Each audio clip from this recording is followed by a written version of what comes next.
நேரத்தில் கொஞ்ச நேரம் உங்களை நாங்கள் அப்படியே ஸ்டிப் பண்ணி பிடிச்சி வைக்கணும். ஆமென். ஆமாம், இன்றைக்கு கர்த்தருடைய பிரசன்னத்தினால அழகான ஒரு திருச்சபையை கர்த்தர் உங்களுக்கு கொடுத்திருக்கிறார். அதை நடத்துவதற்கான ஊழியரை, போதகரை உங்களுக்கு ஆண்டவர் கொடுத்திருக்கிறார். உண்மையாகவே நீங்கள்லாம் ரொம்ப குத்து வச்சிருக்கிற ஆள். எங்களையா சொல்கிறீங்க அப்படின்ற மாதிரி கேட்குறீங்களா? உங்களை தான் சொல்கிறேன். ஆமென். அல்லேலூயா. ஏன்னா இந்த ராத்திரி வேலையில் எல்லாரும் நல்லா கொரட்டை விட்டு தூங்குகிற ஒரு நேரம். இன்றைக்கி ஏசப்பா நம்மெல்லாம் அவருடைய பாதத்தில் உட்கார வச்சிருக்கிறாருன்னா, இவர் மூலமாக ஏசப்பா ஒரு திட்டத்தை கொடுத்து உங்களெல்லாம் இந்த நைட்டில் உட்காந்து செபிக்கிறது ஏசப்பாவுக்கு ரொம்ப பிடிக்கும். அதை தான் இன்றைக்கி நீயும் நானும் செஞ்சிட்ருக்குறோம். ஒரு ஆமேனா, ஒரு அல்லேலூயாவா. தொடர்ந்து நாங்கள் உங்களை ரொம்பலாம் அப்படியே போட்டு உலுக்கிகளுக்கெல்லாம் ஒரு வழி பண்ணுற ஆள் இல்லை. நல்ல ஆண்டுடைய வார்த்தையும் தேவன் எங்களை எப்படி தூக்கி எடுத்தார் அப்படின்றத மாத்திரம்தான் உங்கள் கருத்தில் நாங்கள் சொல்ல போகிறோம். நீங்கள் கேள்விப்பட்டிருப்பீங்க, நன்றி சொல்ல வார்த்தையே இல்லை என்ற பாடல். ஆமென். ஏசப்பாவுக்கு நம்ம எவ்வளோதான் நன்றி சொன்னாலும் அது போதவே போதாது. ஒரு ஆமேனா, ஒரு அல்லேலூயாவா. ஆமாம், எத்தனையோ நன்மைகளை ஏசப்பா நம்ம வாழ்க்கையில் செஞ்சுருக்கிறார். உங்கள் வாழ்க்கையில் செஞ்சுருக்கிறார். பக்கத்தில் கேளுங்க, செஞ்சுருக்கிறாரா? நல்லா என்னவோ அவங்கள பார்த்துட்டு ரொம்ப நாள் சண்டை போட்டு திரும்பி பார்க்காத ஆள் மாதிரி பக்கத்தில் உட்காந்துருக்குறீங்க. நல்லா கையை குத்து கேளுங்க, உங்களுக்கு ஏசப்பா நன்மை செஞ்சுருக்கிறாரா? நீங்கள் சொல்லுங்கள், ஆமாப்பா ஏசப்பா ரொம்ப நன்மை செஞ்சுருக்கிறாரு. அதனால் நன்றி சொல்ல வார்த்தையை. ஆமென். சிஸ்டர் வந்து பாடுவாங்க. இன்றைக்கி அவங்க கரத்தில் நான் ஒப்புவிக்கிறேன். ரொம்ப பலவீனம், ஊழியனால எங்களுக்கு பலவீனம் வரும். ஆனால் கர்த்தர் அதை மாற்றி கொண்டு வந்து நிறுத்திடுவார். ஒரு ஆமேன் சொல்கிறீங்களா? அல்லேலூயாவா. ஆமாம், அவங்கள பொம்மை மாதிரி தூக்கி காரில் வச்சுட்டு அப்படியே வந்துட்டு இன்றைக்கி ஆண்டுடைய ஊழியத்தை கர்த்தர் நிறைவேற்றுவார். ஆமென். இந்த நாளில் கூட என்னுடைய மனைவி பாஸ்டர் ஜமுனா அவர்கள் இந்த நேரத்தை அவருடைய கரத்தில் நான் உபயோகிக்கிறேன். ஹல்லேலூயா. எனக்கு தூக்கம் வருது அப்படின்னு சொல்கிறவங்க ஒரு ஹல்லேலூயா சொல்லுங்கள். யாருக்கும் தூக்கம் வரல. ஹல்லேலூயா. கர்த்தருடைய அனாதி தீர்மானத்தின்படி கர்த்தர் இந்த நாளிலும் கூட இந்த முழு இரவு ஜெப கூட்டத்திற்கு கர்த்தர் எங்களை கொண்டு வந்ததற்காக கர்த்தர் நான் அதிகமாக ஸ்தோத்தரிக்கிறேன். ஹல்லேலூயா.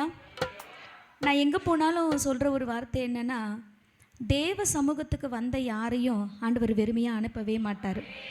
அதை விட ஒரு பெரிய விஷயம் என்னென்னா, இந்த இரவு நேரத்தில் உங்கள் தூக்கத்தை அர்ப்பணித்து தேவனுக்காக நீங்கள் அந்த இடத்த கொடுக்கும் பொழுது நிச்சயமாக ஒரு நல்ல முடிவை உங்கள் வாழ்க்கையில் கர்த்தர் கொடுப்பார்.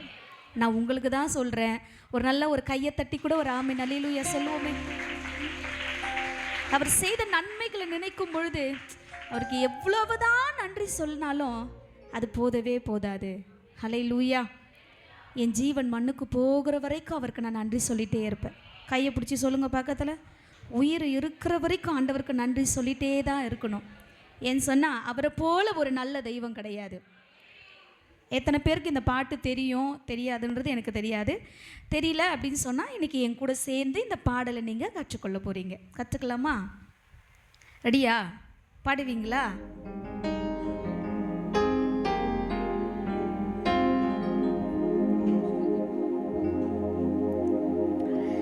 உம்மை போலே தெய்வமில்லை, உம்மை தவிர விருப்பமில்லை, உம்மை விட்டால் கதியும் இல்லை, நீங்க இல்லைனா நானும் இல்லை. எத்தனை பேர் சொல்றீங்க, ஆண்டவரே நீங்க மாத்திரம் என்னை தேடி வரலன்னு சொன்னா இன்னைக்கு நான் உயிரோடு கூட இருந்திருக்கவே முடியாதுப்பா. ஹல்லேலூயா. ஹல்லேலூயா. என் கூட சேர்ந்து நான் சொல்ற போறேன். அடுத்த லைனை நீங்க தான் பாடணும். பாடுறீங்களா? உம்மை போல தெய்வம் இல்லை. பாடுங்க. உம்மை தவிர விருப்பம் இல்லை, உம்மை விட்டால் கதியும் இல்லை, நீங்க இல்லைனா நானும் இல்லை. என்னோடு கூட சேர்ந்து நல்ல கரங்களை தட்டி நன்றி சொல்ல வார்த்தையே இல்லை, இல்லை. அதை நினைக்கும் போது உயிரும் எனக்கு இல்லை. நன்றி சொல்ல வார்த்தையே இல்லை, இல்லை. அது நினைக்கும் போது நல்ல உயிரும் முன்னாடி எனக்கு இருக்க கரங்களை தட்டி உம்மை போல ஒரு தெய்வம், உம்மை போல தெய்வம் இல்லை, உம்மை தவிர விருப்பம் இல்லை, உம்மை விட்டால் கதியும் இல்லை, நீங்க இல்லைன்னா நானும் இல்லை. உம்மை போல தெய்வம் இல்லை, உம்மை தவிர விருப்பம் இல்லை, உம்மை விட்டால் கதியும் இல்லை, நீங்க இல்லைன்னா நானும் இல்லை. நன்றி சொல்ல வார்த்தையே இல்லை, இல்லை. அது நினைக்கும் போது உயிரோ எனக்கு இல்லை. நல்ல கரங்களை தட்டி நான் நடக்கும் வழியை எனக்கு காட்டியதும் நீரே, என் மேல கண்ணை வச்சு ஆலோசனை தந்தவர் அவர்தான். ஹல்லேலூயா, ஹல்லேலூயா.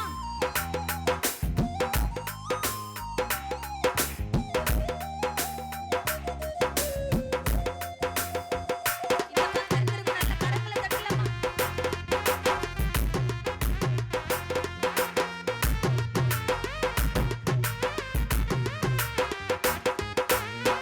நான் நடக்கும் வழியை எனக்கு காட்டியதும் நீரே, என் மீது கண்ணை வைத்து ஆலோசனை தந்தீரே.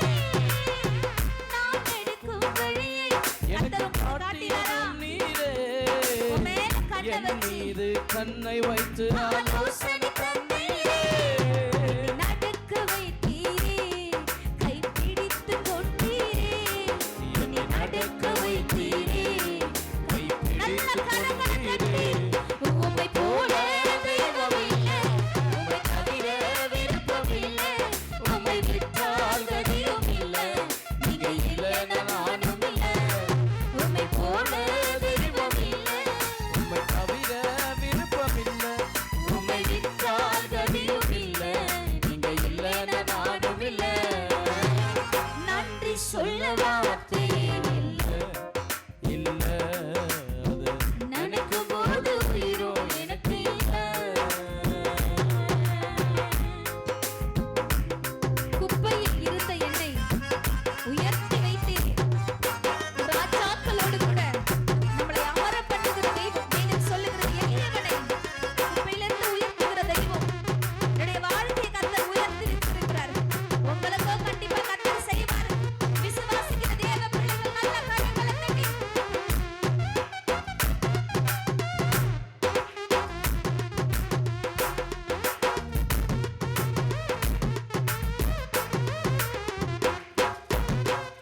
குப்பையில் இருந்த என்னை உயர்த்தி வைத்தீரே.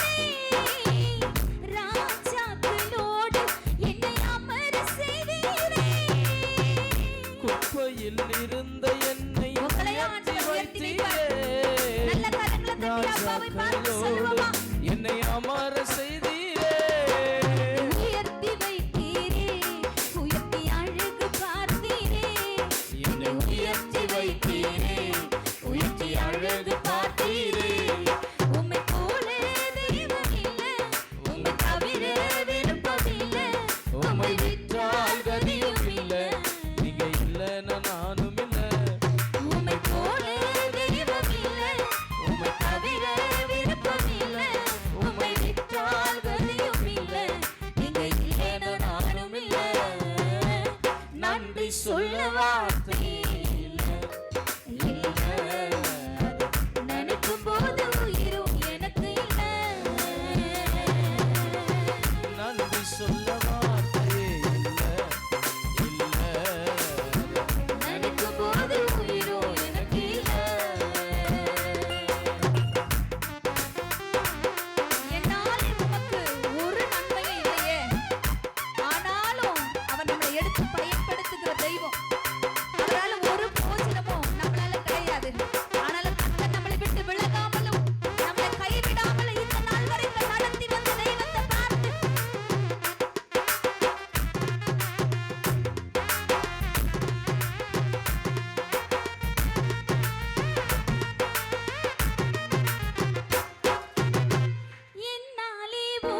ஆண்டவர் எங்களுக்கு கொடுத்த விதங்களை சொல்லணும்னா இதுக்கே நேரம் போதாது. ஹல்லேலூயா, ஹல்லேலூயா.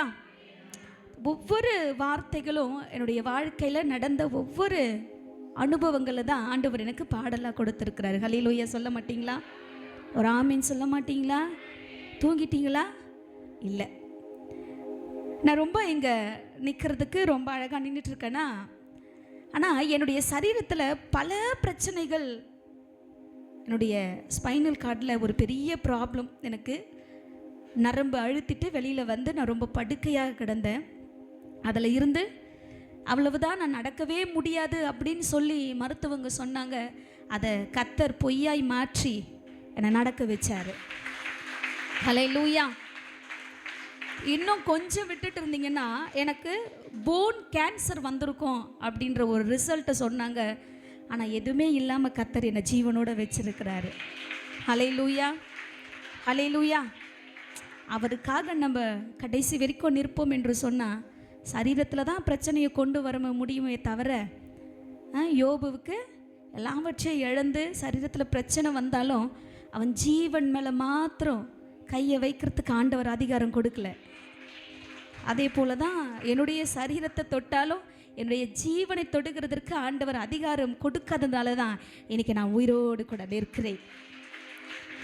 இவ்வளோ பிரச்சனைகளை தாண்டி கடந்து வரும்போது ஒரு நாள் நாங்கள் எங்கள் வீட்டுக்கிட்ட ஒரு ப்ரோக்ராம் நடக்குது. அங்கே நாங்கள் என்ன பண்ணிட்டோம், நான் நடந்து போகும்போது என்னுடைய கால் கொஞ்சம் ஸ்லிப்பாகி கொஞ்சம் கீழே விழுந்துட்டேன். அதில் என்ன ஆயிடுச்சுன்னா, மறுபடியும் ஒரு கிராக்கு, காலில் கிராக் விழுந்த ஒன்றுமே கடகன்னு கால் வீங்கிடுச்சு. அதுக்கப்புறம் வீட்டுக்கு வந்த ஒன்றுமே பாஸ்டர் என்ன பண்ணிட்டாரு, ஒரு 2 வார்த்தை என்ன திட்டாரு. என்னன்னா எனக்காக தான், என்ன பார்த்து நடக்கக்கூடாதா அப்படின்னு சொல்லி ஒரு வார்த்தை சொன்னோடனையும் எனக்கு ஒரு பயங்கரமான மனசு கஷ்டம். ஹல்லேலூயா, ஹல்லேலூயா. என்னதான் இருந்தாலும் நமக்கு நிறைய பேர் இருந்தாலும் பிடிச்சவங்க யாராவது ஒரு வார்த்தை திட்டினா கூட நமக்கு எப்படி இருக்கும், அது ரொம்ப கஷ்டமாக இருக்கும். அப்படி காலில் வந்து எனக்கு க்ரப் பேண்டேஜ்லாம் கட்டிட்டு அப்புறம் மேலே நான் கட்டில் மேலே உட்காந்துட்டு இருக்கும் பொழுது பயங்கரமாக கதறி அழுற, ஆண்டவரே ஏற்கனவே என்னால் வந்து இந்த பேக் பெயினால் என்னால் சரியாக கூட நடக்க முடியாது, அடிக்கடிக்கு எனக்கு வந்து இந்த ப்ராப்ளம் வரும். ஆனாலும் கூட இப்போ மறுபடியும் இப்படி ஒரு பிரச்சனை வந்துச்சே, நான் வேஸ்ட்டு. நான் என்ன சொல்லிட்டேன்னா, ஆண்டவரே என்னால் ஒரு பிரயோஜனமும் இல்லை ஆண்டவரே, நான் எதுக்காக இருக்கணும், நான் இருக்கிறத விட செத்து போயிடல, யார் என்ன நினைக்க போகிறா அப்படின்ற ஒரு வார்த்தையை சொல்லி நான் ரொம்ப கதறி அந்த நேரம் ரொம்ப அழுதேன், பயங்கரமாக அழுதேன். என்னால் ஒரு பிரயோஜனம் இல்லை. ஒருவேளை நான் இந்த உலகத்தில் வாழணும்னு சொன்னால் உங்களுக்காக நான் பிரயோஜனமாக இருக்கணும். ஹல்லேலூயா, ஹல்லேலூயா.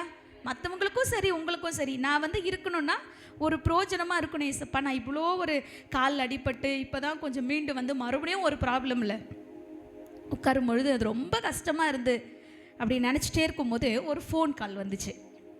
என்னென்னா, சென்னையில் ஒரு ஊழியக்காரமாக வந்து எங்களுக்கு ரொம்ப நெருங்கியவங்க.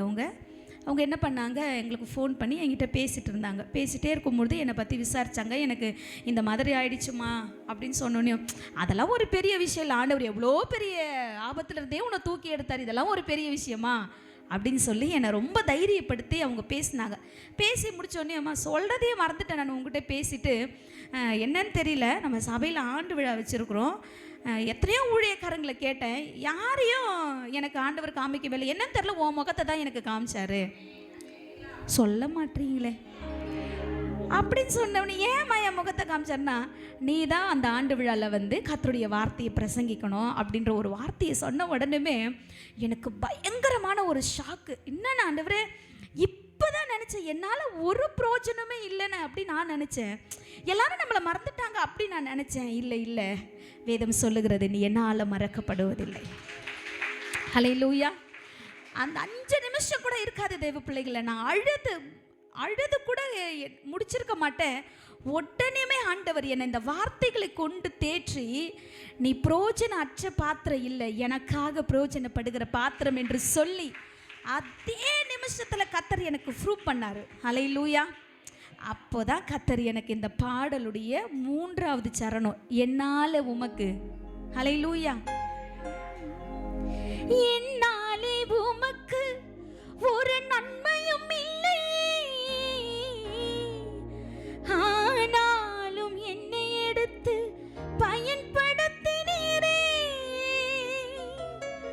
உங்க நினைவில் வைத்தீரே, உயிருள்ளவரை மறவே. இந்த உலகத்தில் நம்மளை எத்தனை பேர் மறந்து போனாலும் சரி, ஹல்லேலூயா, நான் உன்னை மறக்கவே மாட்டேன், உன் கூடவே இருப்பேன் அப்படின்னு சொல்கிறவங்க தான் நம்மளை விட்டுட்டு போவாங்க. ஆனால் கடைசி வரைக்கும் வருகிற ஒரு தெய்வத்தை தான் நீயும் நானும் ஆராதித்து கொண்டிருக்கிறோம். ஹல்லேலூயா. என் கூட கடைசி வரைக்கும் ஆண்டவர் கூட இருப்பாரு அப்படின்னு சொல்றவங்க மட்டும் ஒரு ஆமீன் சொல்ல மாட்டீங்களா? அதனால தான் இன்னைக்கும் அவரை பத்தி நான் பாடிட்டு இருக்கேன்.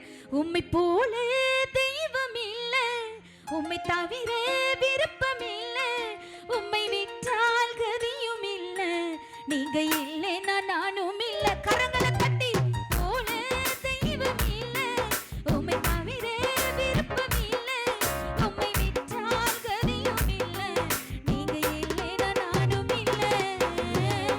நன்றி சொல்ல வார்த்தையே இல்லை, நினைக்கும் போது உயிரோ எனக்கு இல்லை. நன்றி சொல்ல வார்த்தையே இல்லை, நினைக்கும் போது உயிரோ எனக்கு இல்லை. உம்மை போல நல்ல கடைசியாக இந்த பாடலை என்னோட கூட சேர்ந்து பாடுவோமா? உம்மை விட்டால் கதியும் இல்லை, நீங்க இல்லைன்னா நானும் இல்லை. உம்மை போல தெய்வம் இல்லை, உம்மை தவிர விருப்பம் இல்லை, உம்மை விட்டால் கதியும் இல்லை, நீங்க இல்லைன்னா நானும் இல்லை. நன்றி சொல்ல வார்த்தையே இல்லை, இல்லை, நினைக்கும் போது உயிரோ எனக்கு இல்லை. நன்றி சொல்ல வார்த்தையே இல்லை, இல்லை, நினைக்கும் போது உயிரோ எனக்கு இல்லை. இன்னைக்கு விடிய விடிய எங்களை பாடிட்டே இருக்க சொன்னீங்கன்னா கூட நாங்கள் பாடிட்டே இருப்போம். ஹல்லேலூயா. ஏன் சொன்னா அவர் செஞ்ச நன்மைக்கு என்ன கொடுத்தாலும் அதற்கு அது ஈடே ஆகாதுங்க. ஹல்லேலூயா. என்னதான் செஞ்சோனே தெரியல, என்னதான் தவம் இருந்தோனே தெரியல, அவருக்கு போய் நம்ம பிள்ளையா வந்துட்டோம் பாருங்க. ஹல்லேலூயா, ஹல்லேலூயா. சொல்ல மாட்டீங்களா? நிறைய பேர் ஒரு சிலர்லாம் சொல்கிறத கேட்டிருக்கிறேன் நான். என் கூட படித்த பிள்ளைங்களெல்லாம் 2-3 பேர் இருக்கிறாங்க. அவங்க சொல்லுவாங்க, சே உங்கள் வீட்டில் பிறந்திருந்தா நானும் நல்லா இருந்திருப்பல.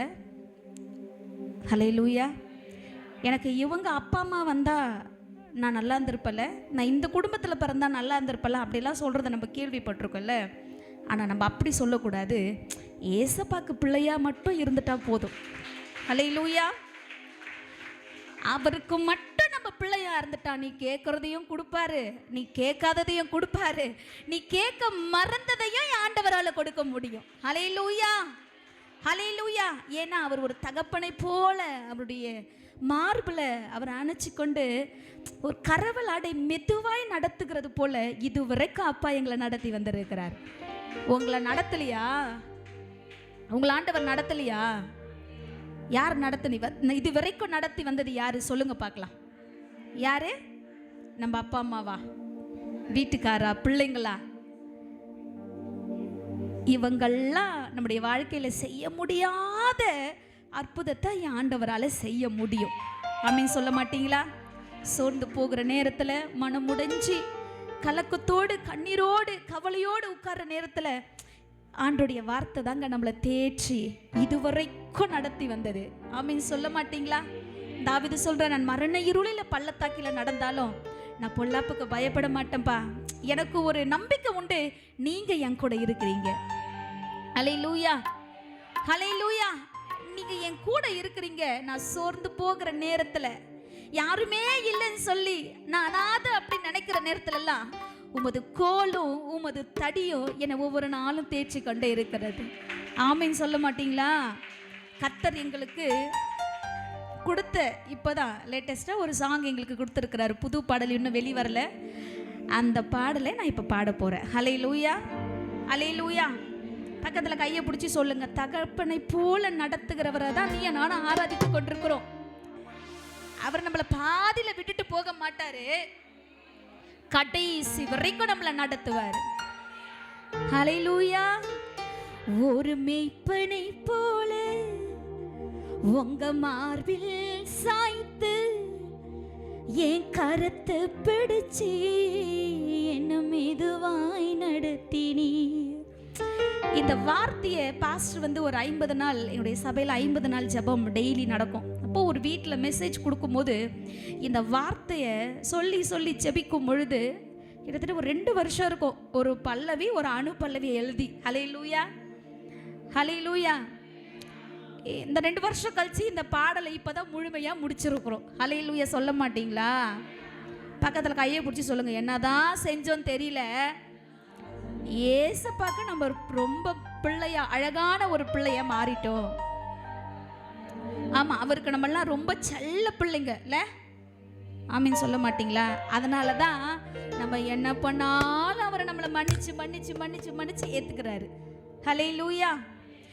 என்ன தவம் செய்தேனோ தெரியலையே, உங்கள் பிள்ளையாக பூமியிலே நான் வந்ததற்கு.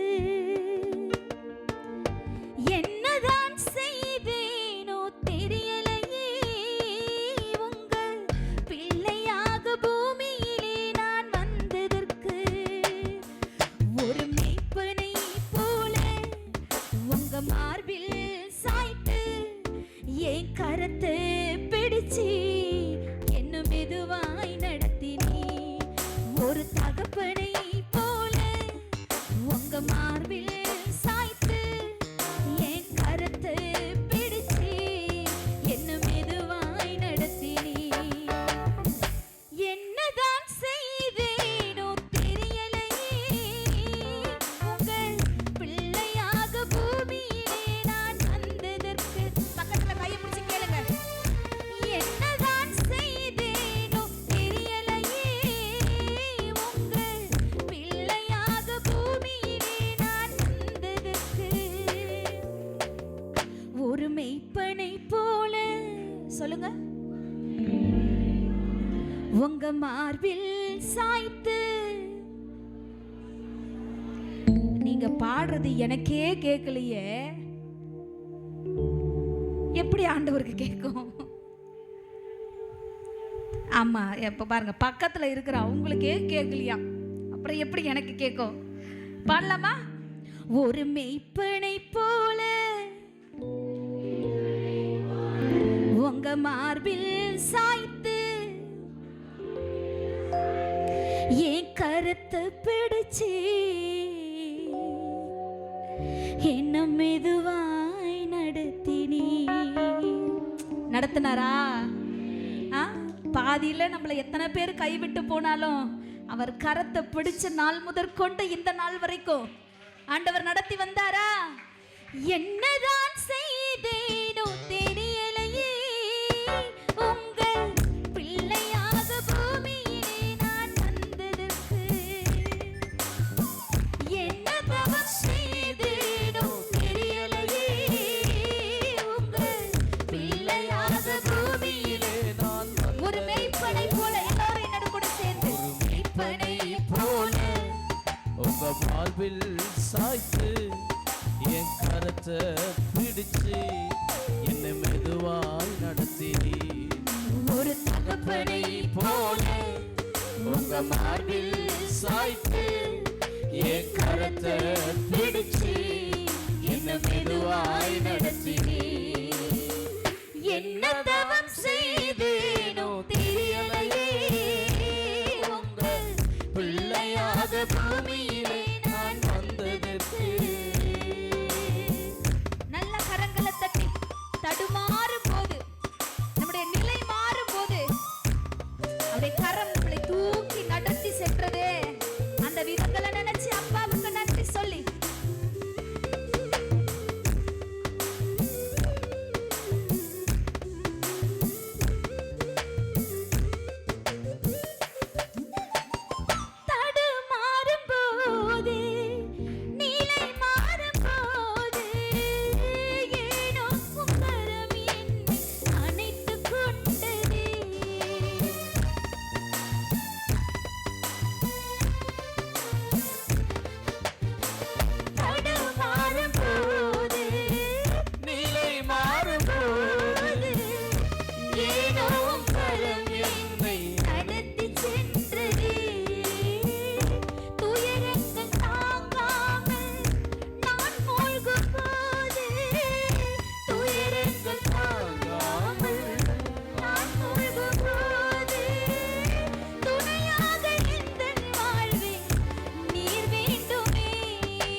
வேண்டுமே.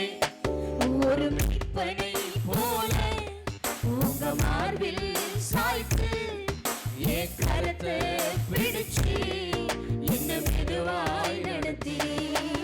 ஒரு தகப்பனை போல உங்க மார்பில் சாய்த்து கரத்தை பிடிச்சு என்ன மெதுவாய் நடத்தினீ. என்ன தவம் செய்தேனோ தெரியலையே, உங்கள் பிள்ளையாக பூமியிலே நான் வந்ததற்கு. என்னதான் செய்தேனோ தெரியலையே, பிள்ளையாக பூமியிலே நான் வந்ததற்கு. நடந்தாலும் படுத்தாலும் என்னை சூழ்ந்திருக்கின்றீர். எனது வழிகளெல்லாம் உமக்கு தெரியுமே. நடந்தாலும் படுத்தாலும் என்னை சூழ்ந்திருக்கின்றீர். எனது வழிகளெல்லாம் உமக்கு தெரியுமே. அங்கேயும் உமது கரம் என்னை நடத்திடுமே. அங்கேயும் உமது கரம் என்னை நடத்திடுமே. உமது வலது கரம் என்னை பிடிக்குமே. உமது வலது கரம் என்னை பிடிக்குமே. ஒரு மீட்பனை போல உங்க மார்பில் சாய்த்து என் கரத்தை பிடிச்சு என்ன மெதுவாய் நடத்தினீ.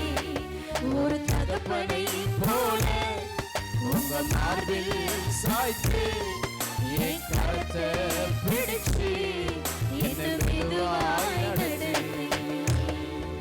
தடுமாறும் போது, நிலை மாறும் போது, ஏனோ உம் கரம் என்னை நடத்தி சென்றதே.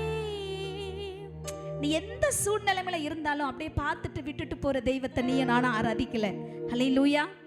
ஒருவேளை மனுஷன் நம்முடைய சூழ்நிலைமைகளை பார்த்து கண்ணீரை பார்த்துட்டும் பார்க்காத மாதிரி கடந்து போகலாம். ஹல்லேலூயா சொல்ல மாட்டீங்களா? ஒரு ஆமீன் சொல்ல மாட்டீங்களா? கர்த்தர் நம்மளை உள்ளங்கையில் வரைஞ்சி வச்சிருக்கிறாரு. எப்பவுமே அவருடைய நினைவில் நம்ம இருந்துட்டே இருக்கிறோம். அதனால தான் உன் நிலம் மாறினாலும் நீ தடுமாறி போனாலும் ஒருத்தருடைய கரம் உன்னை பின்தொடர்ந்து கொண்டே இருக்கும். அந்த கரம் உன்னை பற்றி பிடிக்கும்.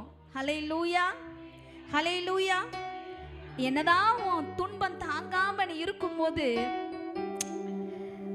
அப்பா உன்னை பக்கத்தில் நின்று அப்படியே தோள் மேலே சாச்சி ஒரு மனுஷன் பேசுகிறது போல் தட்டி கொடுத்து ஆறுதல் சொல்லும் பொழுது எப்படி இருக்குமோ அப்படிதான் ஆண்டவர் ஒவ்வொரு நாளும் தேய்ச்சிட்டே இருப்பார். ஹல்லேலூயா, ஹல்லேலூயா. எல்லாரும் நம்மளை விட்டுட்டு போனாலும் கடைசி வரைக்கும் அவர் தாங்க நமக்கு துணை. ஆமீன் சொல்ல மாட்டீங்களா? ஹல்லேலூயா சொல்ல மாட்டீங்களா? இந்த மெய்ப்பன் நம்மளை நடத்துகிறவர். ஹல்லேலூயா. ஒருவேளை யாருமே நடத்தலை, நம்ம கூட இல்லை அப்படின்னு சொல்லிடலாம். உங்கள் மனசில் எதையும் யோசிக்காதீங்க. நீங்கள் உண்மையாக ஆண்டவரை பிடிச்சிட்டிங்கன்னா அவர் உங்களை நடத்துவார். ஹல்லேலூயா சொல்ல மாட்டீங்களா? என்னோட கூட சேர்ந்து கடைசியாக ஒரு மெய்ப்பனை போல உங்க மார்பில் சாய்த்து என் கரத்தை பிடிச்சி என்ன மெதுவாய் நடத்தினீ. ஒரு தகப்பனை போல உங்க மார்பில் சாய்த்து என் கரத்தை பிடிச்சு என்ன மெதுவாய் நடத்தினீ. என்ன தவம் செய்தேனோ, என்ன தவம் செய்தேனோ தெரியலையே, உங்கள் பிள்ளையாக பூமியிலே நான் வந்ததற்கு. என்னதான் செய்தேனோ தெரியலையே, உங்கள் பிள்ளையாக பூமியிலே நான் வந்ததற்கு. ஒரு மெய்ப்பனை போல உங்க மார்பில் சாய்த்து என் கரத்தை பிடிச்சு என்ன மெதுவாய் நடத்தினீ. ஒரு தகப்பனை போல உங்க மார்பில்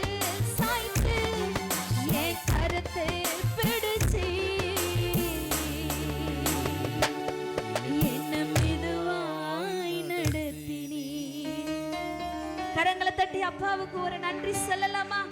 இதுவரைக்கும் நடத்தின தெய்வம், இதுவரைக்கும் கரம் பிடித்தவர், முடிவு பரியந்தம் உன்னை நடத்தவர் வல்லவராயிருக்கிறார். ஹல்லேலூயா, ஹல்லேலூயா.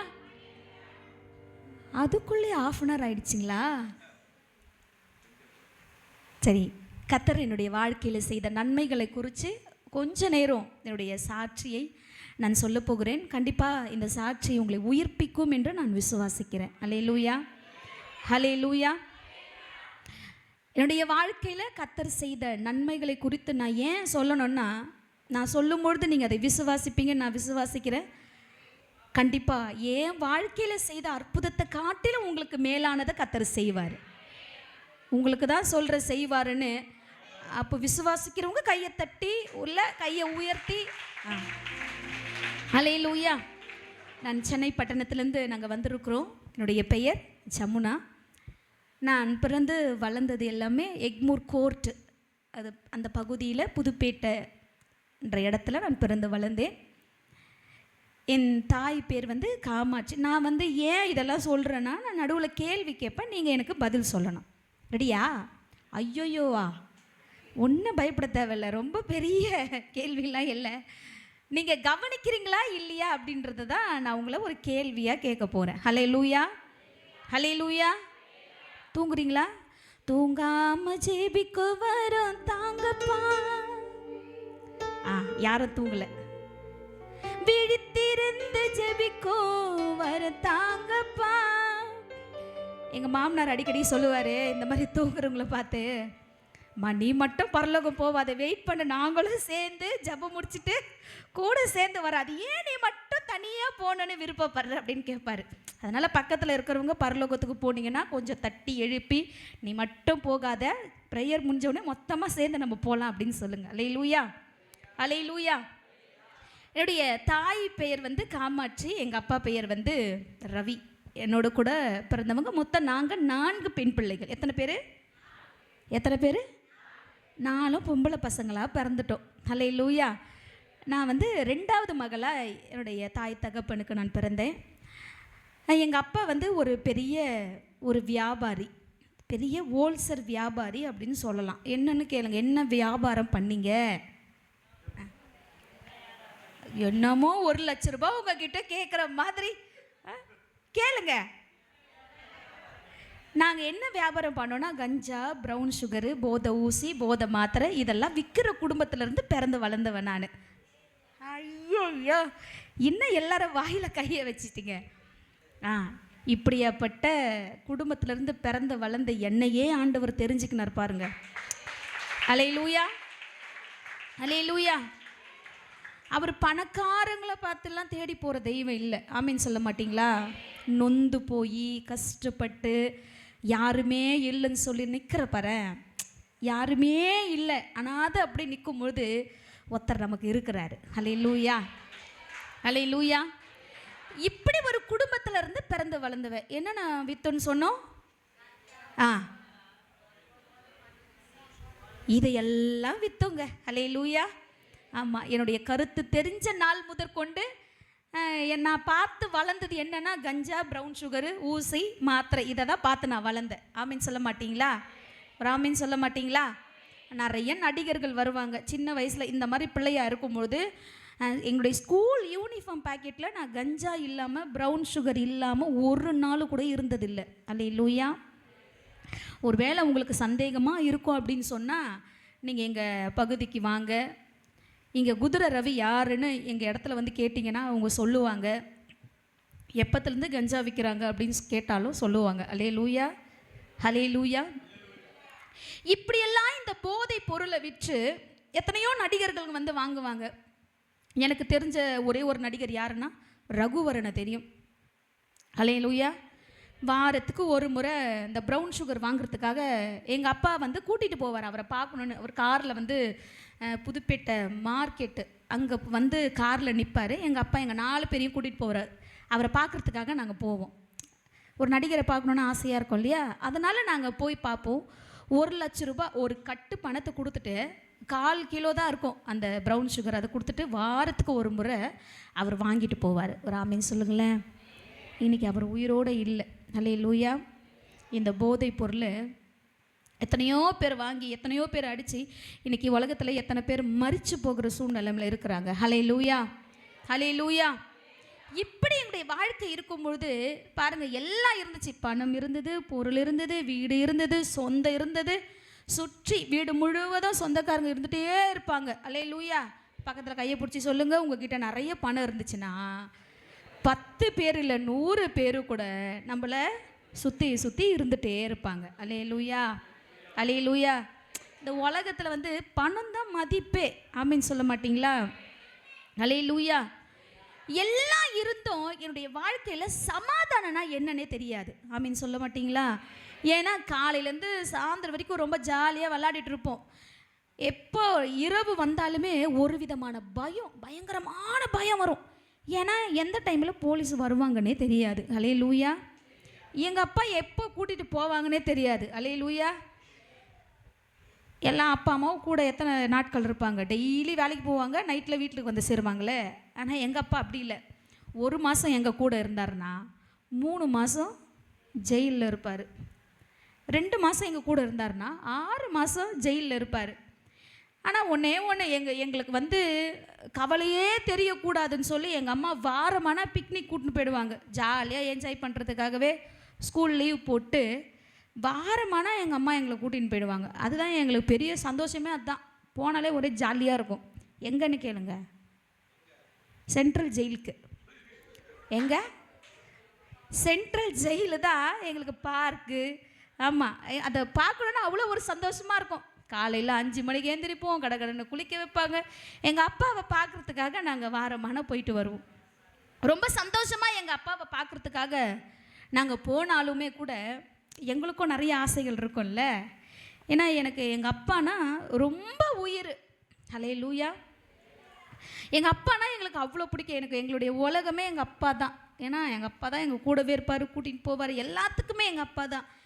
அப்போது இவ்வளோ ஒரு பாசமாக இருக்கும்பொழுது பெற்றவங்க நம்ம கூட இல்லைன்னா எவ்வளோ கஷ்டமாக இருக்கும்ல. எங்கள் அப்பாவை பார்க்கணுன்னு சந்தோஷமாக நாங்கள் அந்த சென்ட்ரல் ஜெயிலுக்கு போவோம். அது 5 மணிக்கு மனு எழுதுவாங்க எங்கள் பாட்டி. 10 மணிக்கு 9 மணிக்கு உள்ளே போவோம். 10 மணிக்கு எங்கள் அப்பாவை நாங்கள் பார்ப்போம். எங்கள் அப்பாவை பார்க்கும் பொழுது ரொம்ப ஆசையாக இருக்கும். இந்த மாதிரி வயசில் எங்கள் அப்பா கூட நான் பக்கத்தில் உட்காந்து பேசணும்னு எனக்கு எவ்வளோ ஆசையாக இருக்கும் இல்லையா? இங்கே இருக்கிறோன்னா அந்த லாஸ்ட்டில் இருக்காங்க பாருங்க, அந்த மாதிரி ஒரு இடைவெளி விட்டு தான் எங்கள் அப்பாவை நாங்கள் பார்க்கவே முடியும். அவர் என்ன பேசுகிறாருன்னு தெரியாது, அவர் என்ன சொல்ல வர்றாருன்னு தெரியாது. ஏன்னா ஒருத்தன் மட்டும் இருக்க மாட்டாங்க, அவங்க கூட நிறைய கைதிங்களை நிற்க வச்சுருப்பாங்க. அவங்க என்ன பேசுகிறாங்க, என்ன சொல்கிறாங்கன்றது கூட புரியாது. போய் பார்த்துட்டு வருவோம். இப்படி தான் எங்களுடைய வாழ்க்கை இருந்தது. ஹல்லேலூயா, ஹல்லேலூயா. போதை பொருளோ, ஜெயிலு, போலீஸ் ஸ்டேஷன், இப்படி இருந்த என்னுடைய வாழ்க்கையில் ஏனோ கர்த்தர் என்னை தேடி வந்தாருங்க. நல்லா தான் கரங்களை தட்டுங்க. எத்தனையோ பேரை நம்ம தேடி போகிறோம், நமக்கு நன்மை கிடைக்கும், நமக்கு இந்த உதவி செய்வாங்க, இவங்க கிட்ட போனால் நம்ம வாழ்க்கையே மாறும் அப்படின்னு நம்ம நினச்சி எத்தனையோ பேர் தேடி போயிருக்கோம். ஆனால் தெய்வமே ஒரு மனுஷனை தேடி வராங்கன்னா அவர் எப்படியாப்பட்ட தெய்வம் இல்லை?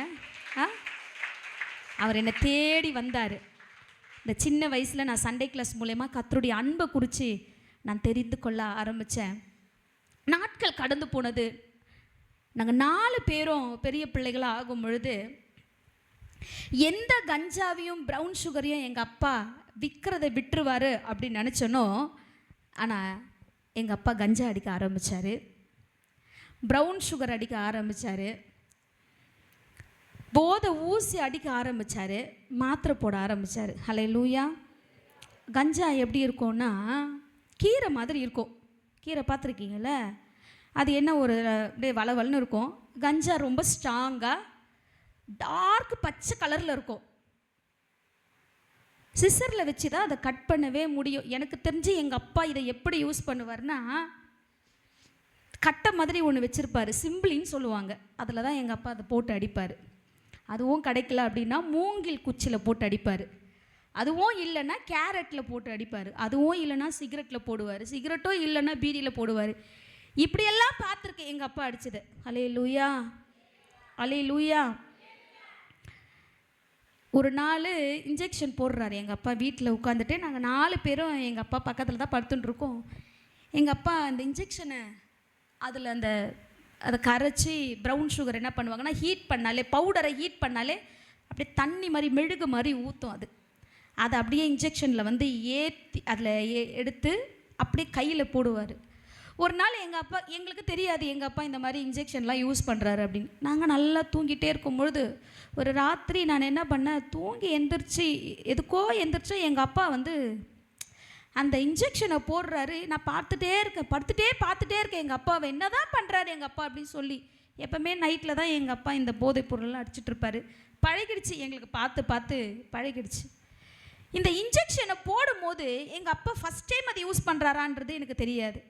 ஆனால் அது போட்ட உடனே எங்கள் அப்பா கீழே விழுந்துட்டார். கீழே விழுந்த உடனே பயங்கரமாக கத்தி, பயங்கரமாக எல்லாருமே அவ்வளோதான் எங்கள் அப்பா செத்து போயிட்டார் அப்படின்னு சொல்லி கதறி அழுது அப்படியே எங்கள் அப்பாவை தூக்கும்போது உயிரோடு தான் இருக்கிறாரு. ஹல்லேலூயா, ஹல்லேலூயா. நான் சபைக்கு போக போக கர்த்தருடைய அன்பை தெரிந்து கொண்டு நான் என்ன பண்ணேன்னா, எங்கள் அப்பாக்கிட்டேயும் எங்கள் அம்மாக்கிட்டேயும் வந்து சொல்லுவேன், நம்ம செய்கிறது தப்பு. ஹல்லேலூயா, ஹல்லேலூயா, ஹல்லேலூயா. நம்ம செய்யக்கூடாதுன்னு சொல்லும் பொழுது கூட சின்ன பசங்களாம் சொன்னால் கேட்பாங்களா? கேட்க மாட்டாங்க. எங்கள் அப்பா இல்லாத ஒரு சூழ்நிலைமையை நினைக்கும் பொழுது, ஏன்னா எங்கள் அப்பா ஜெயிலில் இருப்பார், எங்கள் அம்மா ஒரு பக்கத்தில் இருப்பாங்க. எங்கள் அம்மா வந்து எப்படின்னா எங்கள் அப்பாவை தான் ரொம்ப பிடிக்கும். ஹல்லேலூயா. இப்படி ஜெயில்லையும் எங்கள் அம்மா ஒரு பக்கத்துலையும் இப்படி இருக்கும் பொழுது நான் ரொம்ப கதறி அழுத நாட்கள் உண்டுங்க. ஏன்னா பிரச்சனைன்னு வரும் பொழுது, உடல்நல சரியில்லைன்னு வரும்பொழுது பிள்ளைங்க தேடுற ஒரு விஷயம் என்னன்னா, பக்கத்தில் நம்ம அப்பா அம்மா இருக்கணும். ஹல்லேலூயா. ஆனால் எனக்கு அதெல்லாம் வந்து பல நேரங்களில் எனக்கு அதெல்லாம் கிடைச்சதே கிடையாது. ஹல்லேலூயா. ஒருத்தங்க இந்த ஒரு பாடலை நல்லா எழுதியிருப்பாங்க, எனக்கு ரொம்ப பிடிச்சதான ஒரு வார்த்தை இது.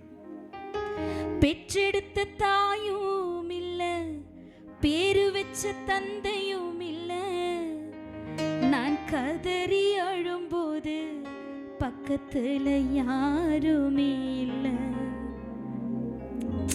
அந்த ஏக்கம், நம்முடைய தகப்பன் இருக்கணும், நம்முடைய தாய் இருக்கணும் அப்படின்னு நினைக்கும் பொழுதெல்லாம், ஏங்குற நேரத்துலலாம் அந்த டைம் அந்த அன்பை கொடுக்கறதுக்கு ரெண்டு பேருமே கிடையாது.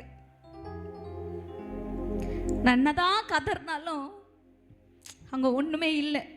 ஆனால் அந்த டைம்லலாம் நான் சபையில் போய் உட்காரும் பொழுது தகப்பனை காட்டிலும் தாயை காட்டிலும் மேலான ஒரு அன்பை கொடுக்கிறவர்.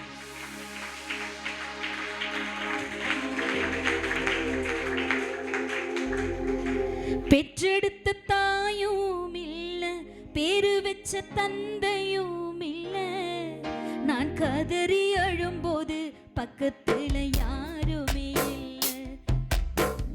பெற்றெடுத்த தாயும் இல்லை, பேரு வச்ச தந்தையும் இல்லை, நான் கதறி அழும்போது பக்கத்துல யாருமே இல்லை. கர்த்தரை நான் துதிப்பேன், அவரை கீர்த்தனமும் பண்ணுவேன். கர்த்தரை நான் துதிப்பேன், கீர்த்தனமும் பண்ணுவேன். நான் உயிரோடு இருக்கும் மட்டும் கர்த்தரை பாடுவேன். என் உள்ளளவும் என் தேவனை கீர்த்தனம் பண்ணுவேன். இப்படி நான் தனிமையில் அழும்போதெல்லாம் கர்த்தருடைய வார்த்தை மட்டும்தான் என்னை ஒவ்வொரு நாளும் தேற்றினது. அல்லேலூயா, அல்லேலூயா. இந்த நாள் கடந்து போக என்ன ஆச்சுன்னா, இருந்த பணத்தை இழந்தோம், எங்கள் அம்மா வச்சுட்டு இருந்த நகையை இழந்தோம். எங்கள் அப்பா வந்து குதிரை ஓட்டுவார். எங்கள் அப்பாவுக்கு பேர் குதிரை ரவின்னு தான் தெரியும். அந்த குதிரையை விற்றோம். ஆட்டோ வச்சுட்டு இருந்தார், அதையும் விற்றுட்டு கடைசியாக எங்களுடைய சூழ்நிலைமை எப்படி இருந்துச்சுன்னா, எத்தனையோ பேருக்கு எங்கள் அம்மா சாப்பாடு கொடுத்து யாராவது கொடுக்க மாட்டாங்களா அப்படின்ற ஒரு சூழ்நிலைமைக்கு நான் தள்ளப்பட்டேன். அல்லேலூயா, அல்லேலூயா. அந்த வீட்டு வாசலில் உட்கார்ந்து அந்த பசின்ற ஒரு அந்த வறுமை வரும் பொழுதெல்லாம் எங்கள் வீட்டில் சாப்பாடு செஞ்சுட்டே இருப்பாங்க எங்கள் அம்மா. ஒரு நாள் கூட எங்கள் வீட்டில் கறி செய்யாத நாளே கிடையாதுங்க. அப்படி சாப்பாடு வெந்துட்டே இருக்கும். யார் வேணாலும் வருவாங்க, சாப்பிடுவாங்க போவாங்க, சாப்பிடுவாங்க போவாங்க. ஆனால் ஒரு நாள் நான் பசிக்காக இருக்கும் பொழுது எத்தனையோ சொந்தங்கள் இருந்தோம், எத்தனையோ பந்தங்கள் இருந்தோம், எத்தனையோ பேர் எங்ககிட்ட உதவின்னு வந்து கேட்கும் பொழுது எங்கள் அம்மா எடுத்து கொடுத்தோம். எங்களை சாப்பிட்டியான்னு கேட்குறதுக்கு கூட ஒருத்தரும் கிடையாது. அல்லேலூயா, அல்லேலூயா. இந்த உலகம் அப்படிதான், இந்த உறவுகளும் அப்படிதான். அல்லேலூயா. நம்பி இவங்கெல்லாம் நம்மளை காப்பாற்றுவாங்க, இவங்கெல்லாம் நம்ம அப்பா அம்மா இல்லைன்னா நம்ம கூட வருவாங்க, நமக்கு உதவி செய்வாங்க, அப்படி தானே நம்ம நினைப்போம். இந்த உலகத்தில் யாரையும் நான் எங்கே போனாலும் சொல்லுவேன், சொந்தக்காரங்களை மட்டும் நீங்கள் நம்பவே நம்பாதீங்க. அல்லேலூயா. நான் அவங்க எதிர்க்கவே சொல்வேன், எப்போவுமே சொல்லியிருக்கிறேன். ஆனால் அதுலேயும் ஒரு சிலர் ஆண்டவர் எங்களுக்கு தயவாய் ஒரு சிலர் மூலயமா கர்த்தர் எங்களை போஷித்தார். அல்லேலூயா, அல்லேலூயா. கடைசி வரைக்கும் வருவேன்னு சொல்லுவாங்க, நம்மளுக்கு அப்படியே பயங்கரமாக உத்தரவாதம்லாம் கொடுப்பாங்க, ஸ்ட்ராங்கான பதிலாம் கொடுப்பாங்க. அப்படியே நாங்கள் தான் உங்கள் அப்பா அம்மா இல்லைன்னா நாங்கள் தான் உங்களை பார்த்துப்போம் அப்படின்னு எத்தனையோ பேர் சொன்னவங்க ஒன்றுமே இல்லை, எல்லாவற்றையும் இழந்து தனி மரமாக நிற்கும் பொழுது ஒருத்தரை எங்களுக்கு உதவி செய்யலைங்க. இந்த உலகத்தையும் நம்பக்கூடாது, மெயினாக உறவுகளையும் நம்பக்கூடாது. அல்லேலூயா. இந்த உலகை நம்பாதே மனமே, உறவை நம்பாதே. இருந்தால் பலர் வருவார், இல்லை என்றால் யார் வருவார்? இருந்தாலும் இல்லை என்றாலும், எப்படி இருந்தாலும் இல்லை என்றாலும் என் இயேசு கூட வருவார். இந்த உலகை நம்பாதே மனமே, உறவை நம்பாதே. இந்த உலகை நம்பாதே மனமே, உறவை நம்பாதே. இருந்தால் பலர் வருவார், இல்லை என்றால் யார் வருவார்? இருந்தால் பலர் வருவார், இல்லை என்றால் யார் வருவார்? இருந்தாலும் இல்லை என்றாலும் என் இயேசு கூட வருவார். இருந்தாலும் இல்லை என்றாலும் என் இயேசு கூட வருவார். உலகை நம்பாதே மனமே, உறவை நம்பாதே. இந்த உலகை நம்பாதே மனமே, உறவை நம்பாதே. இந்த உலகை நம்பாதே மனமே, உறவை நம்பாதே. இந்த உலகை நம்பாதே மனமே, உறவை நம்பாதே. நம்பினவங்கெல்லாம் எங்களை கைவிட்ட போதிலும், அல்லேலூயா, இந்த போதை பொருள் அடிக்க எல்லாவற்றையும் இழந்து லாஸ்ட்டாக எங்கள் அப்பா எந்த சூழ்நிலைமையில் வந்துட்டாருன்னா, மென்டல் ஸ்டேஜில் வந்துட்டார். எங்கள் அப்பாவை மருத்துவமனையில் வச்சுருக்காங்க. அவரை பார்க்குறதுக்காக எங்களை கூட்டிகிட்டு போகிறாங்க. எங்கள் அம்மா ரொம்ப ஆசையோடு கூட எங்கள் அப்பாவை பார்க்குறதுக்காக நாங்கள் போகிறோம். உள்ளே போயாச்சு. எங்கள் அப்பாவை கிட்டத்தட்ட ஒரு 20 பேர்கிட்ட படுத்துட்டு இருக்காங்க. அதில் எங்கள் அப்பா யாருன்னு எங்களுக்கு தெரியல. உள்ளே வந்து அலோவ் பண்ணல, உள்ளே போகிறதுக்கு யாரையும் அலோவ் பண்ணல. ஜன்னல் கிட்ட நின்று தான் பேசுகிறாங்க. அப்போது நான் எங்கள் அப்பாவுடைய முகத்தை பார்த்துட்டு அப்பான்னு கூப்பிடும் பொழுது எங்கள் அப்பாவுக்கு என்னை யாருன்னே தெரில. அல்லேலூயா. இந்த உலகத்தில் பெண் பிள்ளைங்க ஒரு தகப்பனை எந்த சூழ்நிலைமையில பார்க்கக்கூடாதோ, என் தகப்பனை நான் அந்த சூழ்நிலைமையில் 2 கையிலையும் கால்லையும் விலங்கு போட்டு அவரை கட்டி வச்சு மொட்டையெல்லாம் அடித்து அவரை அடையாளமே தெரியல.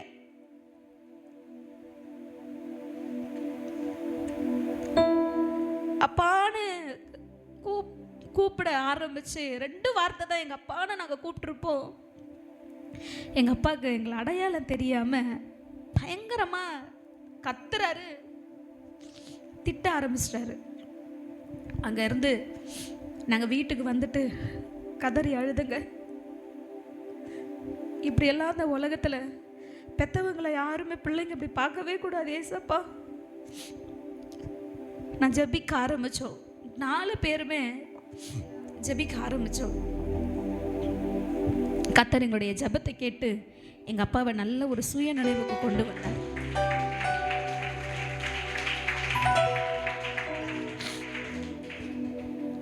எங்கள் அப்பாவால் ஒரு நாள் கூட ஊசி போடாமலோ ப்ரௌன் சுகர் அடிக்காமலோ எங்கள் அப்பாவால் இருக்கவே முடியாது. ஏன்னா எங்கள் அப்பா ஒரு பேக்கெட்டு 2 பேக்கெட்டில் அடிக்கிற மனுஷனே கிடையாது. எனக்கு தெரிஞ்சு எங்கள் அப்பா வந்து 100 கிராம் ஒரு நாளைக்கு ப்ரௌன் சுகர் 100 கிராம், குறைஞ்சபட்சம் 100 கிராமாவது அவர் அதை அடித்தாதான் அவருக்கு வந்து உடம்பு நல்லா இருக்கும்.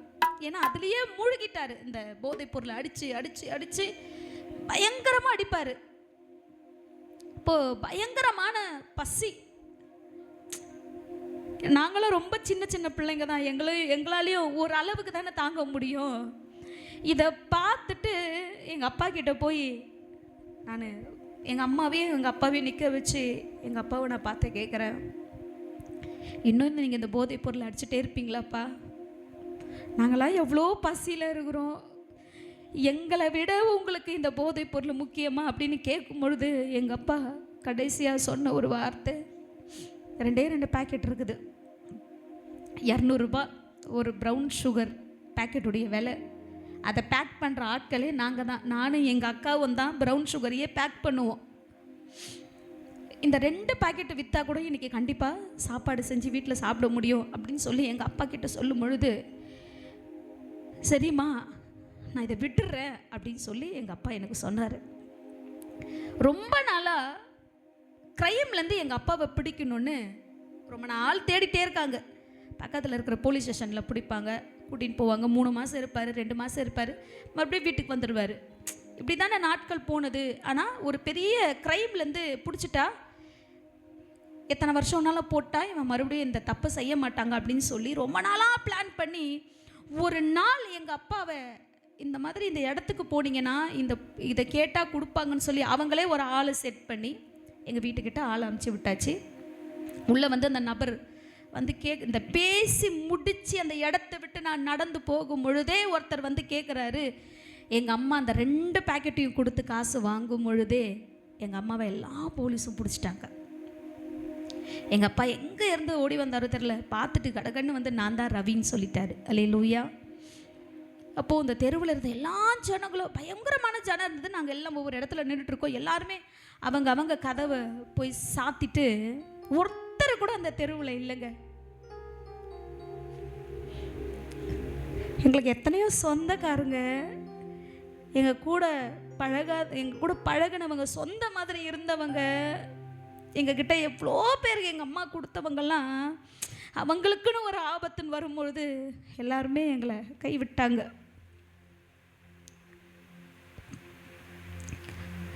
ஆனால் என்ன பிரச்சனை வந்தாலும் கைவிடாத ஒரு தெய்வத்தை நான் ஆராதிக்கிறேன்.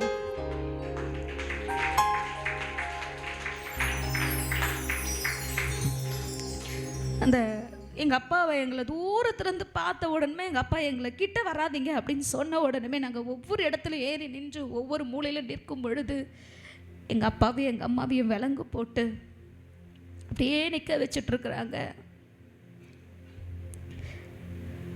எங்கள் அப்பா எங்கள் அம்மாவை ஜீப்பில் ஏற்றி கூட்டின்னு போயிட்டாங்க.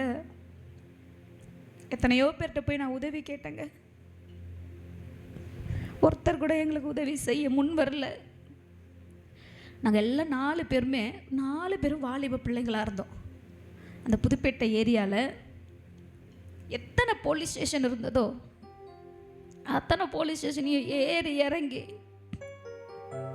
ஒருவேளை இங்கே இருப்பாங்களான்னு சொல்லி ஏறி காலையிலேருந்து மதியானம் வரைக்கும் ஏறி இறங்கியாச்சு.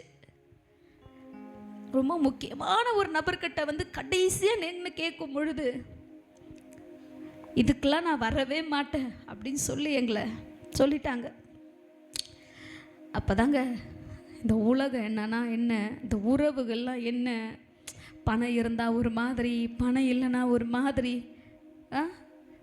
4 பேரும் அனாத மாதிரி எங்கள் வீட்டு வாசலில் அப்படியே தனிமையாக நிற்கிறோம். 4 பேர் நிற்கும் பொழுது ஒரு சொந்த பந்தம் கூட நிற்கல. இந்த சூழ்நிலைமைகள் எல்லாம் நினைக்கும் போது கர்த்தர் என்னுடைய வாழ்க்கையில் இந்த பாடலை கொடுத்து இந்த வார்த்தைகளையும் எனக்கு கொடுத்தாரு.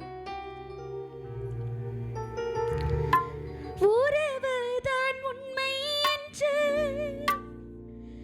நினைத்தேனே, உண்மை இல்லை வேஷம் என்று தெரியாது.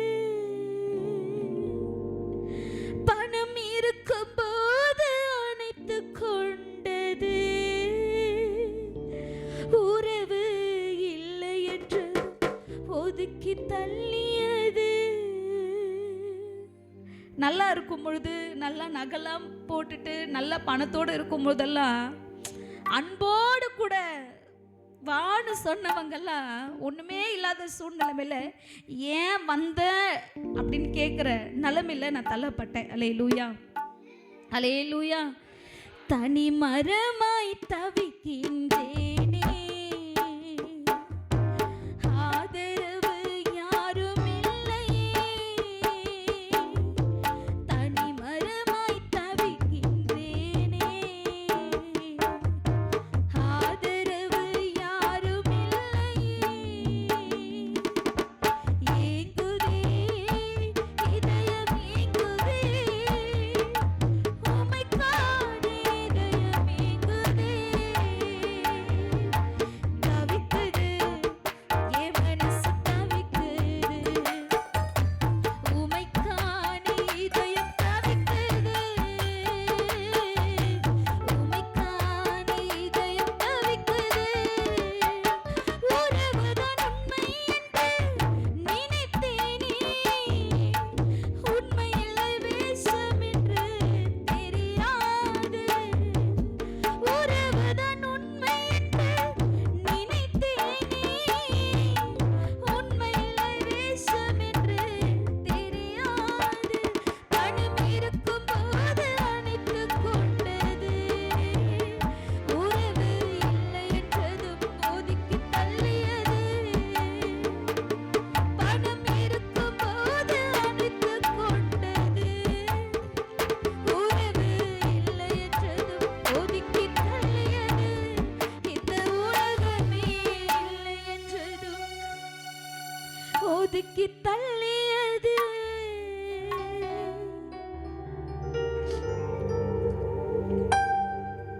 எல்லாரும் எங்களை தள்ளிட்டாங்க. ஒரு இடத்துல எங்கள் அப்பாவையும் எங்கள் அம்மாவையும் வச்சிருக்கிறாங்க அப்படின்ற ஒரு நியூஸ் வந்தது. அவங்கள பார்க்கலான்னு சொல்லிட்டு ரொம்ப ஐயோ இந்த இடத்துல இருக்கிறாங்க ஒரு சந்தோஷம். ஏன்னா காலையிலேருந்து மத்தியானம் வரைக்குமே எங்கே இருக்கிறாங்கன்றதுனே தெரியல. அந்த இடத்துக்கு போகும் பொழுதே இந்த போலீஸ் ஸ்டேஷன் உள்ள அந்த போதைப் பொருளுக்காகவே அங்கே ஒரு இடம் இருக்குது. அந்த இடத்துல போய் நிற்கும் பொழுதே எங்கள் அப்பாவை லாக்கப்பில் வச்சுருக்காங்க. எங்கள் அம்மாவை ஒரு சேர் போட்டு உட்கார வச்சுருந்தாங்க. எங்கள் அம்மா எங்களை பார்த்த உடனே உள்ளேருந்து அப்படியே கதறினாங்க. நாங்களும் எங்கள் அம்மானு பயங்கரமாக கத்தி அழுதோம். எங்கள் அம்மாவை எங்கள் கிட்ட அனுப்பவே இல்லை. இப்போ வாசல்லே நின்றுட்டே இருந்து நிறைய பேர் சொன்னாங்க, நீங்கள் போகிறதே வேஸ்ட்டு, க்ரைம்லேருந்து பிடிச்சிட்டாங்க, உங்கள் அப்பா அம்மாவெல்லாம் அனுப்பவே மாட்டாங்க, நீங்கள் எவ்வளோ பணம் கொடுத்தாலும் அனுப்ப மாட்டாங்க. எங்கள் சொல்ல போனால் ஒரு டீ கடையில் நின்று 10 ரூபா கொடுத்து டீ கூட வாங்கி குடிக்க எங்ககிட்ட கையில் காசு கிடையாது. அந்த சூழ்நிலைமையில் நான் நிற்கிறேன். ஒரு உள்ளேருந்து ஒரு போலீஸ்கார் எங்களை பார்த்து கேட்டார், நீங்கள் கிறிஸ்டினான்னு கேட்டார். ஹல்லேலூயா. என்னது கிறிஸ்டினா? முகத்தை பார்த்த உடனே அவங்களுக்கே தெரிஞ்சிச்சு நாங்கள் கிறிஸ்டின் தான் அப்படின்னு சொல்லிட்டு கேட்டார். ஆமான்னு சொன்னோம். அவர் போயிட்டார். மறுபடியும் நீங்கள் கிறிஸ்டினாக இருந்து தப்பு பண்ணலாமா அப்படின்னு 2வது கேள்வியும் வச்சார். ஆண்டவர் அறியாத ஒரு பிள்ளைக்கு தருது, ஆண்டவருடைய பிள்ளைங்க தப்பு பண்ண மாட்டாங்க. ஹல்லேலூயா. அவர்கிட்ட நடந்த எல்லா விஷயத்தையும் அவர்கிட்ட நாங்கள் சொல்லிட்டோம். சொல்லி முடித்தோடனே அவர் சொன்ன ஒரு வார்த்தை என்னென்னா, ஒரு சாதாரணமாக இடத்துல உங்கள் அப்பா அம்மா பிடிச்சிருந்தா கூட நாங்கள் ஏதாவது பண்ணலாம், ஆனால் இங்கே பெரிய ஆட்கள்மா, அதுலேயும் ஒரு நல்ல மனுஷன் ஒருத்தர் இருந்தார். அவர் சொல்கிறார், க்ரைம்லலாம் பிடிச்சிட்டா ஒன்றும் பண்ண முடியாது அப்படின்னு சொல்லி எங்கள் அப்பா கிட்டேருந்து பிடிச்சது 2 பேக்கெட் தான். ஆனால் பேப்பரில் என்ன போட்டாங்கன்னா 15 கிலோ கஞ்சா பறிமுதல் செய்யப்பட்டது இந்த இடத்துலேருந்து அப்படின்னு சொல்லி எங்கள் அப்பா ஃபோட்டோவையும் போட்டாச்சு. நான் வெளியில் நின்றுட்டு என்னுடைய கேள்வி என்னென்னா, ஆண்டவரை பார்த்து கேட்ட ஒரே கேள்வி, நாங்கள் 4 பேரும் இங்கே ஸ்கூல் முடிச்சுட்டு வந்தோன்னா எங்கே ஊழியம் இருக்குதோ அங்கே தான் ஃபஸ்ட்டு ஆளாக இருப்போம். அல்லேலூயா, அல்லேலூயா. நான் ஆண்டவரை பார்த்து கேட்டேன், ஆண்டவரே எனக்கு எங்கள் அப்பா ஜெயிலுக்கு போனால் கூட பரவாயில்ல, எனக்கு அதை பற்றி கவலையே இல்லை. ஏன்னா எங்கள் அப்பாவுக்கு அடிக்கடிக்கு ஜெயிலுக்கு போயிட்டு வருவார். ஆனால் எங்கள் அம்மா மட்டும் போகக்கூடாதுப்பா. ஒருவேளை எங்கள் அம்மா ஜெயிலுக்கு போயிட்டாங்கன்னா இந்த உலகம் எங்களை என்ன தெரியுமாப்பா பேசும்? இந்த பசங்கள்லாம் பைபிளை தூக்கிட்டு போச்சுங்க, எல்லா ஜபத்துலையும் போய் இந்த பிள்ளைங்க போய் உட்காந்துச்சுங்க. இந்த கடவுள்னா கண்ணா இருந்துச்சு, உங்கள் நாம தூஷிக்கப்பட ஆண்டவரே, அதுக்கெல்லாம் என்னை நிற்க வச்சிடாதீங்கப்பா. இப்படியோ கேள்வி கேட்குற ஒரு பக்கம் கேட்குற, ஆண்டவரே இதெல்லாம் பார்க்கறதுக்கு இந்த உலகத்தில் நாங்கள்லாம் இருக்கணுமா? இவ்வளோ வாலிப பிள்ளைங்க இவ்வளோ சந்தோஷமாக உலகத்தில் இவ்வளோலாம் வாழுறாங்க. ஏன் ஆண்டவர் இந்த உலகத்தில் எங்களை நீங்கள் படிச்சுங்க? தாயின் கர்ப்பத்தில் பிறக்கிறதுக்கு முன்னாடியே எங்களை ஒருவேளை நீங்கள் அழிச்சிட்ருக்கலாமே. இந்த உலகத்தை பார்க்காம இப்படி ஒரு சூழ்நிலைமை நான் பார்க்காம அப்படியே இருந்துட்டு இருப்பேனே. ஏன் இந்த உலகத்தில் எங்களை உருவாக்கி இப்படியெல்லாம் நாங்கள் பார்க்கணுமா? சந்தோஷமே என்னுடைய வாழ்க்கையில் அனுபவிக்க முடியாதான்னு சொல்லி இப்படியும் ஒரு கேள்வி கேட்குறேன். அல்லேலூயா, அல்லேலூயா. பல சூழ்நிலைமை வரும்போது நம்மளும் நிறைய கேள்வி ஆண்டவரை கேட்குறோம். ஏன் என்ன படைச்சிங்க? ஏன் ஆண்டவரை என்னை உருவாக்குனீங்க? நானும் கேட்டேன். பாஸ்டர் ஒரு பாட்டு ஒன்று எழுதியிருப்பார், ரொம்ப அழகான வார்த்தைகள். நான் இருந்த கர்ப்பத்தின் வாசலை அடைக்காமல் போனதென்ன, கர்ப்பத்தில் பூரப்படும் போது நானும் சாகாமல் போனதென்ன, நான் இருந்த கர்ப்பத்தில் வாசலை அடைக்காமல் போனதென்ன, நான் இருந்த கர்ப்பத்தில் வாசலை அடைக்காமல் போனதென்ன, கர்ப்பத்தில் புறப்படும் போது நானும் சாகாமல் போனதென்ன, கர்ப்பத்தில் புறப்படும் போது நானும் சாகாமல் போனதென்ன, ஏன் படைத்தாய் இறைவா என்னை, ஏன் படைத்தாய் இறைவா, ஏன் படைத்தாய் இறைவா என்னை, ஏன் படைத்தாய் இறைவா.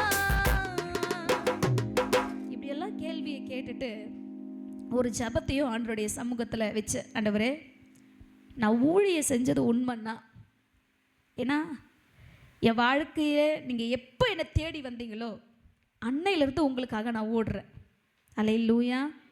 என் வாலிபத்தை உங்களுக்காக நான் கொடுத்தேன். நான் நல்லா வெளியில் போனது கிடையாது, சந்தோஷமாக இருந்தது கிடையாது. ஸ்கூல் விட்டுட்டு வந்தேன்னா எங்கள் ஜபக்குழு ஃபஸ்ட்டு ஆளாக 4 பேர் நாங்கள் அங்கே இருப்போம். இப்படியெல்லாம் நான் உங்களுக்கு ஊழியம் செஞ்சல, என் கூட நீங்கள் இருக்கிறது உண்மைன்னு சொன்னால் எங்கள் அம்மா இல்லாமல் இந்த இடத்த விட்டு நான் போகவே கூடாது ஏசப்பா. அல்லேலூயா. இப்படி ஒரு ஜெபத்தை வச்சுட்டு வெளியில் உட்காந்துட்டு அப்படியே என் கூட எங்கள் பாட்டி எங்கள் அத்தை நாங்கள் 4 பேர் நின்று அழுதுட்ருக்கோம். ஒரு போலீஸ்கார் உள்ளேருந்து வெளியில் வந்து அவர் சொன்ன ஒரு வார்த்தை, எங்களால் ஒன்றுமே பண்ண முடியாது, உங்களை பார்த்து நான் என்ன சொல்லுவேனோ தெரில, எனக்கு அங்கே கையெழுத்து போட்டாங்க, ஜெயிலுக்கு அனுப்ப சொல்லிட்டாங்க அப்படின்னு ஒரு வார்த்தையை சொல்லி முடித்து, உங்கள் அப்பாவை மட்டும்தான் ஜெயிலுக்கு அனுப்புகிறாங்களா, உங்கள் அம்மாவை நீங்கள் கூட்டிகிட்டு போங்க அப்படின்ற ஒரு வார்த்தையை அவங்க சொன்னாங்க. நல்லா இன்னும் கூட ஜோராக கையை தட்டுங்க. இதெல்லாம் யோசிக்கும் பொழுது உண்மையாலுமே நம்ம உயிரோடு கூட நிற்கிறோமான்றது இது கனவா நனவா அப்படியெல்லாம் யோசிக்க தோணுது. அல்லேலூயா. எப்படி தெரியுமாங்க, ஒரு கொஞ்ச நேரத்தில் ஆண்டவர் என் சூழ்நிலைமையை மாற்றி போட்டார். ஆமீன் சொல்ல மாட்டீங்களா? வேதம் சொல்லுகிறது, தெற்கத்தி வெள்ளத்தை திருப்புகிறது போல உன் சிறை இருப்பை நான் திருப்புவேன் என்று சொல்லி, இதை எங்கே போய் சொன்னாலும் நம்புவாங்களான்றதே தெரியல. இதெல்லாம் நம்ப முடியாத ஒரு விஷயந்தான் என் ஆண்டவர் எனக்கு செஞ்சார். அல்லேலூயா, அல்லேலூயா. எங்கள் அம்மா வீட்டுக்கு வந்த உடனே எங்கள் அப்பாவை ஜெயிலுக்கு அனுப்பிச்சிட்டாங்க. நாங்கள் எல்லாருமே, எங்கள் அம்மாவும் சபைக்கு வர, எங்கள் அம்மாவும் அந்த போலீஸ் ஸ்டேஷன் உள்ளேயே என்னை மட்டும் ஏசப்பா நீங்கள் என்னை வீட்டுக்கு என் பிள்ளைங்களோட அனுப்பிச்சிட்டிங்கன்னா நான் உங்களை நான் நேசிப்பேன், நான் ஞானஸ்தானம் எடுத்துக்கிறேன் அப்படின்ற ஒரு ஜபத்தையும் எங்கள் அம்மா அது உள்ளே வச்சுருந்தாங்க. அல்லேலூயா. இந்த 2 பேருடைய ஜபத்தையும் கேட்டு ஆண்டவர் எங்கள் அம்மாவை வீட்டுக்கு கொண்டு வந்தார். பல நாட்கள் கழித்து எங்கள் அப்பா ஜெயிலிருந்து வீட்டுக்கு வந்த உடனுமே, ஜெயில் வாழ்க்கைலாம் சும்மா கிடையாது. எங்கள் அப்பா ஒவ்வொரு நாளும் ஜெயிலேருந்து வரும்பொழுது அவருடைய உடம்பெல்லாம் பார்த்தா, அவருடைய கையை காலெல்லாம் பார்த்தா அவ்வளோ கதறி அழலாம். அதை விட ஒரு பெரிய கொடுமையே ஜெயிலேருந்து வந்த உடனே தான் அவருடைய பாதத்தெல்லாம் காமிப்பார். எங்கள் அப்பா குண்டு ஊசியில் குத்தி வச்சுருப்பாங்கங்க, கையில் முட்டியில் கால் முட்டியெல்லாம் அப்படியே பயங்கரமாக அப்படியே அவ்வளோ காயங்கள் இருக்கும். அவ்வளோ அடிகளை பட்டு லாஸ்ட்டாக எங்கள் அப்பா பைபிள் எடுத்து சத்தியம் பண்ணி சொன்னார், இதுக்கு மேலே நான் போதை பொருளையே நான் அடிக்கவே மாட்டேன், அதை நான் தொடவே மாட்டேன் அப்படின்னு சொல்லி ஆண்டவரை ஏற்றுக்கொண்டு நாங்கள் ஞானஸ்தானம் எடுக்கலாம் அப்படின்னு நினைக்கும் போது எங்கள் அப்பா கொஞ்ச நாள் கழித்து நான் எடுத்துக்கிறேன், நீங்கள் எடுத்துக்குங்க அப்படின்னு சொல்லிட்டார். நாங்கள் 5 பேரும் ஞானஸ்தானம் எடுத்தோம். அல்லேலூயா, அல்லேலூயா. ஞானஸ்தானம் எடுத்து கொஞ்ச நாள் கழித்து எங்கள் அப்பா கிட்ட திடீர்னு ஒருத்தர் இந்த போதை பொருளை கொண்டு இதை விற்று கொடுங்க அப்படின்னு சொல்லி கேட்டார். அல்லேலூயா. ரொம்ப நாள் கழித்து நல்லா அந்த போதை பொருளை அடிக்கிற மனுஷங்கிட்ட இதை எடுத்துகிட்டு கொடுத்தா அவருக்கு விற்கணும்னு தோணுமா, அடிக்கணும்னு தோணுமா? எங்கள் அப்பா எங்களுக்கே தெரியாமலே அவங்க ஒரு நண்பரை கூட்டிகிட்டு போயிட்டு கிட்டத்தட்ட 1 லட்ச ரூபா போதை பொருள் அதை அடிச்சுட்டு சாப்பிட்டுட்டு தண்ணியே இல்லாமல் எங்கள் அப்பா மரித்து போயிருந்தார். எங்கள் அப்பாவை நாங்கள் சாயந்தரத்துலேருந்து தேடிட்டுருக்கோம். எங்கள் அப்பாவை காணோம் தேடும் பொழுது ஒரு இடத்துல இருந்தார். எங்கள் அப்பாவை போய் தொட்டு பார்க்கும் பொழுதேங்க எங்கள் அப்பா இறந்து போயிருந்தார். வேதம் சொல்லுகிறது பாவத்தின் சம்பளம் மரணம். அல்லேலூயா. பாவம் செய்கிற ஆத்துமா சாகவே சாகும். அவர் மனுஷங்கிட்ட போய் சொல்ல, பைபிளை எடுத்து நான் இதை செய்ய மாட்டேன் அப்படின்னு சொல்லி சத்தியம் பண்ணார்.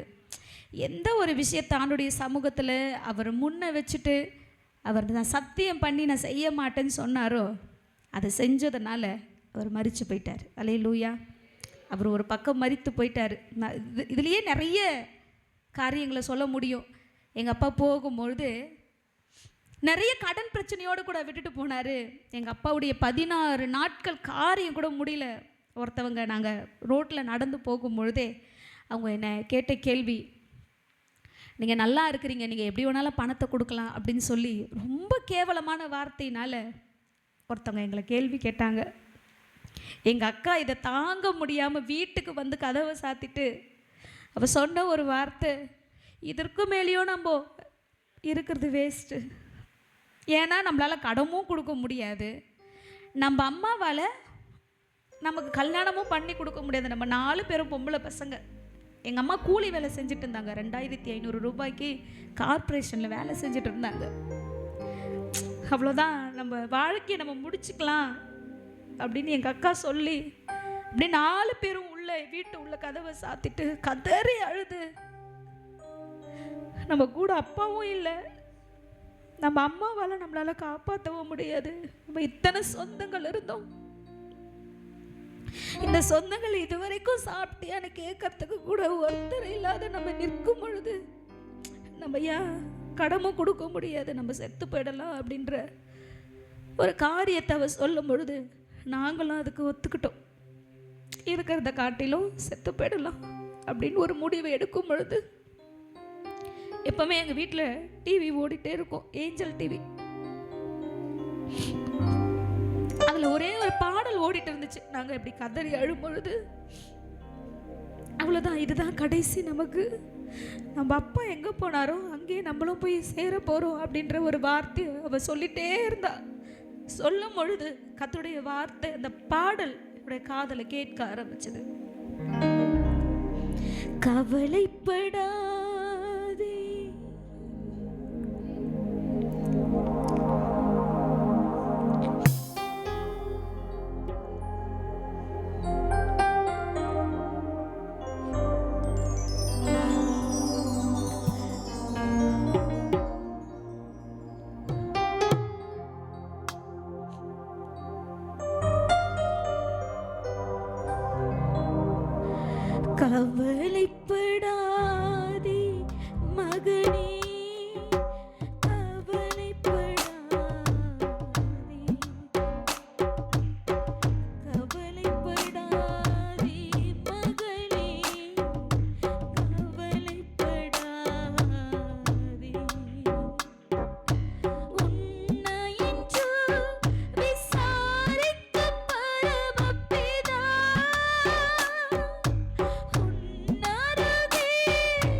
கேட்க என்னாச்சுன்னா, பக்கத்தில் ஒருத்தர் நின்று, நான் இருக்கிறேன், நீங்க ஏன் கவலைப்படணும், உங்களை நான் மறிக்கிறதுக்காக இந்த உலகத்தில் தாயின் கர்ப்பத்தில் தெரிந்து கொள்ளல, நீ என்னுடையவன், இஸ்ரவேலே நான் உன்னை எப்படிமா மறப்பேன், எப்ராஹிமே நான் உன்னை எப்படி கை நகழ விடுவேன், உன்னை உருவாக்கின ஆண்டவர் நான் தான், உன்னை பேர் சொல்லி அழைத்த ஆண்டவர் நான் தான், நீ எதை நினைச்ச கவலைப்பட தேவையில்லை, நானே உன்னை நடத்துவேன்னு சொல்லி கர்த்தர் எங்களோடு கூட பேச ஆரம்பிச்சார்.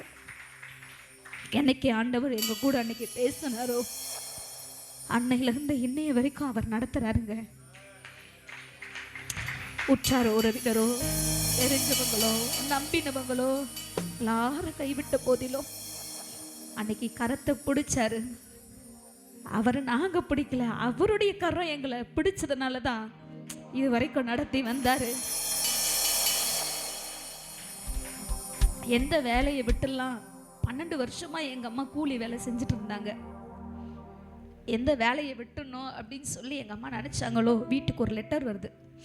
அந்த லெட்டர்ல என்னன்னு சொல்லி ஓபன் பண்ணி திறந்து பார்த்தா, கார்பரேஷன்ல 12 வருஷமா கூலி வேலை செஞ்சவங்களுக்கு பர்மனெண்ட் ஆர்டர் போட்டிருந்தாங்க. நல்லா தான் ஒரு ஜோரா நல்லா கையை தட்டலாமே, இத்தனை வருஷம் கழிச்சு ஏன் அந்த பர்மனெண்ட் ஆர்டர் போடணும், எப்படி உடனே ஆண்டவர் உதவி செய்கிறார் பாருங்களேன். ஒரு மனுஷங்கிட்டையும் கையே ஏந்தாத அளவுக்கு அவங்களுக்கு அந்த ஆர்டர் போட்ட உடனே எங்கள் அம்மா கொஞ்சம் சம்பாதிக்க ஆரம்பித்தாங்க. நாங்களும் வேலைக்கு போக ஆரம்பித்தோம். அப்படி இருந்தோம் எங்கள் வீட்டில் ஒரு வேளை சாப்பாடு தான், பசியின் கொடுமை தான். பல நேரங்களில் ஜபக்குழுவில் போய் உட்காந்து எத்தனையோ ஜபக்குழுக்கு சாப்பிட்றதுக்காகவே நான் ஜபத்துக்கு போவேங்க. நான் வெக்கப்படாமல் அசிங்கப்படாமல் எங்கே வேணாலும் சொல்கிற ஒரு வார்த்தை, என்னுடைய பசியை தீர்த்து கொள்வதற்காகவே நான் பல இடத்துல போய் ஜப கூட்டத்தில் உட்கார்ந்தது உண்டு.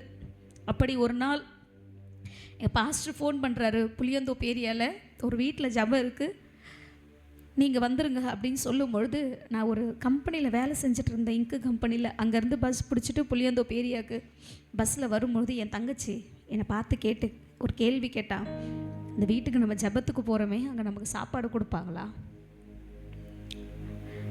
அங்கே கண்டிப்பாக தருவாங்க, பாஸ்டர் கூட போகிறல்ல, கண்டிப்பாக நமக்கு சாப்பாடு கொடுப்பாங்க அப்படின்னு சொல்லி முடிச்சுட்டு நான் ரொம்ப கதறினேன். இப்படி ஒரு வயசு பிள்ளைகளாக இருந்து கூட நாங்கள் பசிக்காக இப்படியெல்லாம் எங்கள் நிலமை எங்கெங்கேயோ போக வேண்டியதாக இருக்குது ஆண்டவரே.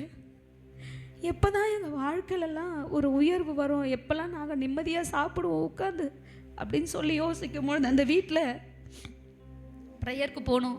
ப்ரேயர் முடிஞ்ச பிறகு வீட்டில் எல்லாருமே சாப்பிட்டாங்க. சாப்பிட்டு முடித்து கடைசியாக நாங்கள் சாப்பிட்டோம். ஒரு நல்ல ஆகாரத்தை அந்த ஊழியக்கார குடும்பம் எங்களுக்கு கொடுத்தாங்க. நல்லா கை தட்டுங்க. ரொம்ப பல நாட்கள் கழிச்சு ஒரு நல்ல சாப்பாடு சாப்பிட்டேன். அந்த ஊழியக்காரர் என் கையில் சாப்பிட்டது மட்டும் இல்லை, 300 ரூபாய் பணத்தை என் கையில் காணிக்கையாக கொடுத்தாரு. அப்போல்லாம் 300 ரூபான்றது ரொம்ப பெரிய விஷயம். 300 ரூபாய் அந்த 10 கிலோ அரிசி வாங்கலாம். அல்லேலூயா. அந்த 300 ரூபாய் கொடுத்து ஆட்டோவையும் ஏற்றி அந்த ஆட்டோ ஃபேரும் கொடுத்து என்னை அனுப்பிச்சி விட்டாருங்க அந்த ஊழியக்காரர். அல்லேலூயா. எதுக்காக நான் அந்த வீட்டுக்கு போனேன்? எதுக்காக? நல்லா சத்தமாக சொல்லுங்களேன். எந்த வீட்டில் சாப்பாடுக்காக நான் ஜெபத்துக்கு அன்னைக்கு போனேனோ, அந்த ஜெபத்துக்கு என் பசியை தீர்த்து கொள்ளலாம் என்று சொல்லி ஏக்கத்தோடு போய் உட்கார்ந்தனோ, அந்த வீட்டுடைய மருமகளே இன்னைக்கு நான் தான். இவ்வளவுதான் கை தட்டுவீங்களா? என் ஆண்டவரை மாதிரி ஒருத்தர் இந்த உலகத்துலலாம் இருக்கவே முடியாது. பசிக்கு போன வீட்டில் வாழ்க்கை. அல்லேலூயா. பாஸ்டருடைய வீட்டுக்கு தான் நான் 2008 ஜப கூட்டத்துக்கு போனேன். அவர் தான் வீட்டுக்கு பிள்ளை. 2 வாரம் 2 தடவை 3 தடவை அங்கே நான் பாட்டு பாடுறதுக்காக போயிருந்தேன். அவ்வளோதான். எங்கள் மாமனார் உடனே வீட்டில் கேட்டு கல்யாணம் பண்ணுறதுக்காக ஏற்பாடு பண்ணார். ஏன் இதை சொல்கிறேன்னா, அதுக்கு ஒரு மனசு வேணும். அல்லேலூயா.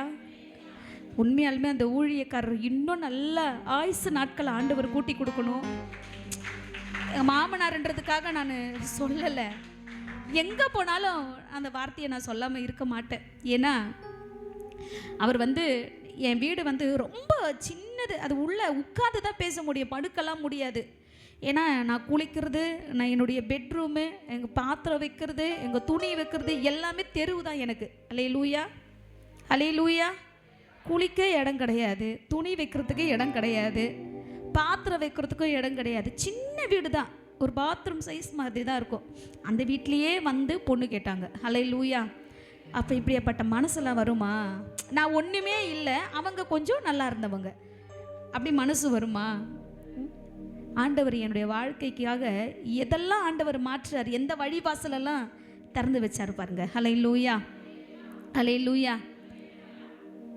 23 வயசு வரைக்குமே எனக்கு பாத்ரூமே கிடையாது. எங்கள் வீட்டுக்கிட்ட ஒரு சிலர் வீட்டுக்கெல்லாம் நாங்கள் பப்ளிக் டாய்லெட் தான் யூஸ் பண்ணுவோம்.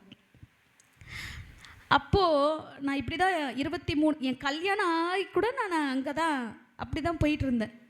கல்யாணம் ஆகிட்டு எங்கள் வீட்டுக்காரர் அவங்க வீட்டுக்கு போவார், நாங்கள் பப்ளிக் டாய்லெட் போயிட்டு வருவோம். ஒரு நாள் என் தங்கச்சி போகும் பொழுது அந்த கான்ட்ராக்டில் இருக்கிற ஒருத்தவங்க என்ன பண்ணிட்டாங்க, காசு கொடுத்தாதான் உள்ளே அனுப்புவேன்னு சொல்லி என் தங்கச்சியை அனுப்பிச்சிட்டாங்க. அனுப்பின உடனே என் தங்கச்சி பயங்கரமான ஒரு இந்த மாதிரி சொல்லிட்டாங்களே, இப்படி பண்ணிட்டாங்களே அப்படின்னு சொல்லிட்டு. இப்போ எங்கள் அம்மா சொன்னாங்க, அந்த அம்மா கிட்ட எனக்கு மொத்தம் 4 பெண் பிள்ளை, 4 பொம்பளை பசங்க. என் பிள்ளைங்க எத்தனை தடவை வந்தாலும் என் பிள்ளைங்க கிட்ட நீங்கள் காசு கேட்காதீங்க, அக்கௌண்ட்டில் எழுதி வச்சுக்கோங்கன்னு சொன்னாங்க. அல்லேலூயா. ஒரு 50 காசு கொடுத்து பாத்ரூமுக்கு கூட போக முடியாத என்னுடைய சூழ்நிலைமையை கர்த்தர் இன்னைக்கு எப்படி தெரியுமா மாற்றி வச்சிருக்கிறாரு. எங்கள் மாமனார் எனக்கு ஒரு நல்ல வீட்டை கட்டி கொடுத்து, கையை தட்டிகிட்டே இருங்க, சொல்லும் போதே தட்டிக்கிட்டே இருங்க, நல்ல வீடை கட்டி கொடுத்து, இந்தியன் டாய்லெட் தனியாக இருக்குது, வெஸ்டர்ன் இருக்குது. இன்னைக்கு காலையில் கூடங்க, நீங்கள் நம்புறீங்களா எப்படின்னு எனக்கு தெரியல, நான் இன்னைக்கு என் வீட்டை மேலே போயிட்டு க்ளீன் பண்ணிவிட்டு உள்ள பாத்ரூமில் உள்ள பாத்ரூம் உள்ள போயிட்டு கழுவும் போது யோசிக்கிறேன், நம்மளாம் இப்படியாப்பட்ட ஒரு பாத்ரூமை பார்த்துருப்போமா? அல்லேலூயா. ஷவரை பார்த்துட்டு இப்படிலாம் நம்ம நிற்போமா? இப்படிலாம் ஒரு வீடை நமக்கு ஆண்டவர் கொடுத்துருக்கு, இப்படிலாம் யோசிக்கவே முடியல. எனக்கா ஆண்டவரே அப்படின்னு சொல்லி ஒரு நிமிஷம் அப்படியே நான் எப்போ அது உள்ளே போனாலுமே ஒரு 2 சொட்டு தண்ணி என் கண்ணில் வராமல் இருந்ததே கிடையாது. அல்லேலூயா. நான் இப்படி சொல்கிறேன், எனக்கு வீடு இல்லைன்னு சொல்லி நான் கவலைப்பட்டிருக்கேன், நல்ல பாத்ரூம் இல்லைன்னு சொல்லி நான் கவலைப்பட்டிருக்கிறேன், நல்ல துணி இல்லைன்னு சொல்லி நான் எதெல்லாம் என் வாழ்க்கையில் இல்லை இல்லை இல்லைன்னு நினச்சனோ, இன்னைக்கு எங்கள் அப்பா எனக்கு எல்லாத்தையும் கொடுத்து, நல்ல கையை தட்டிகிட்டே இருங்க. நான் இன்னைக்கு உங்களுக்கு சொல்கிறேன், உங்கள் வாழ்க்கையில் எது இல்லைன்னு சொல்லி நீங்கள் கவலைப்படுறீங்களோ, எது நமக்கு கிடைக்கலன்னு சொல்லி நீங்கள் கவலைப்படுறீங்களோ, நமக்கெல்லாம் இப்படி கிடைக்குமா, நமக்கெல்லாம் இப்படி ஒரு வாழ்க்கை வருமா, நான்லாம் நல்லா இருப்பேனா அப்படின்னு சொல்லி ஒருவேளை நீங்கள் ஏங்கலாம். கண்டிப்பாக நிச்சயமாக உன் முடிவு உண்டு மகளே. உன் நம்பிக்கை ஒரு நாள் வீண் போகாது. நீங்கள் விசுவாசிச்சிங்கன்னா அவருடைய மகிமையை காண முடியும். ஹல்லேலூயா, ஹல்லேலூயா. அடைய வாழ்க்கையில் இல்லைன்ற ஒரு விஷயமே இல்லாத அளவுக்கு கர்த்தர் இன்னைக்கு எல்லாவற்றையும் கொடுத்து, ஒரு ஆமேன் சொல்ல மாட்டீங்களா? ஹல்லேலூயா, ஹல்லேலூயா, ஹல்லேலூயா. எங்கள் சொந்தக்காரங்கெல்லாம் சொன்னாங்க, இவங்களுக்கெல்லாம் எங்கே கல்யாணம்னு ஒன்று ஆக போகுது, எப்படி 4 பொம்பளை பசங்க, இதுகளுங்க எங்கே கல்யாணம் ஆக, எப்படி காதில் கேட்குற அளவுக்கு நான் நடந்து போகும்போதே சொல்லுவாங்க, இதுங்களெல்லாம் யாரையாவது பார்த்து பாவோன்னு நினச்சி இதுங்களெல்லாம் கல்யாணம் பண்ணிக்கினா தான் உண்டு, இதுங்க வாழ்க்கையிலலாம் கல்யாணம் ஒன்று நடக்கவே நடக்காது அப்படின்னு சொன்னாங்க பாருங்க. அவங்க மத்தியில் கர்த்தர் 4 பேருக்கும் எங்கள் அம்மா கர்த்தருடைய கரம் அவங்களோடு கூட இருந்து 4 பேருக்கும் நல்லா எங்கள் அம்மா கல்யாணம் பண்ணி கொடுத்தாங்க. அல்லேலூயா. நான் எந்த இடத்துல வெட்கப்பட்டனோ, எந்த இடத்துல தலை குனிந்து நின்னனோ, இன்னைக்கு அதே இடத்துல கர்த்தர் என் தலையை உயர்த்தி வச்சிருக்கிறார்.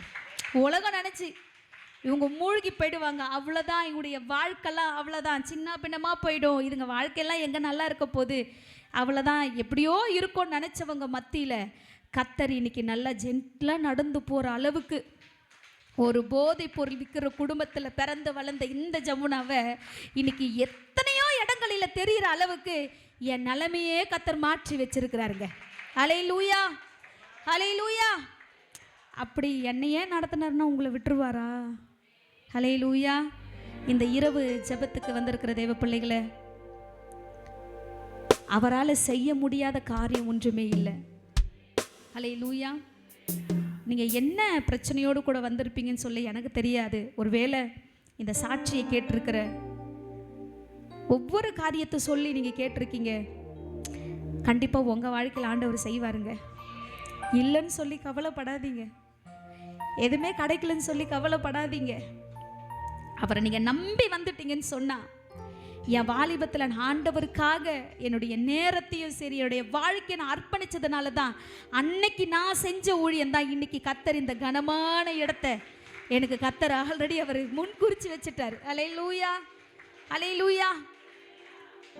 நான் வாலிப பிள்ளைங்களுக்கு எங்கே போனாலும் சொல்லுவேன், நீ எங்கே போனாலும் என்ன வேணாலும் பண்ணுங்க, ஆனால் ஆண்டவருக்கு கொடுக்க வேண்டிய நேரத்தை, ஆண்டவருக்கு செய்ய வேண்டியதை, ஊழியத்தை நீ கரெக்டாக செஞ்சிட்டேன்னா உனக்கும் மற்ற பிள்ளைங்களுக்கும் கர்த்தர் ஒரு வித்தியாசத்தை காட்டுவார். ஹல்லேலூயா. கையை பிடிச்சி சொல்லுங்கள், எதெல்லாம் இல்லைன்னு சொல்லி நீ ஃபீல் பண்ணியோ அதையெல்லாம் ஆண்டவர் உனக்கு கொடுக்க போகிறாரு. இன்னைக்கு இரவு ஜெபத்துக்கு வந்திருக்கிற உங்களுக்கு ஆண்டவர் ஸ்பெஷலாக கொடுக்க போகிறாரு. ஹல்லேலூயா. நான் மூழ்கும் செய்தியே ஊர் பேச விட மாட்டேன், அழைத்தவர் கைவிடலேனே பேச வைத்தீர். புயல் அடித்தாலும் அலை அடித்தாலும் என் துதிகள் ஓயாது, கருத்தெரியாமல் கண்ணலைந்தாலும் என் துதிகள் ஓயாது, என் நம்பிக்கை அவமானாலும் என் துதிகள் ஓயாது. கைவிட தெரியாது, விட்டோட முடியாது, உம்மை விட்டால் நம்புவதற்கு வேறு யாரும் கிடையாது. விட்டு ஓட முடியாது, உம்மை விட்டால் நம்புவதற்கு வேறு யாரும் கிடையாது.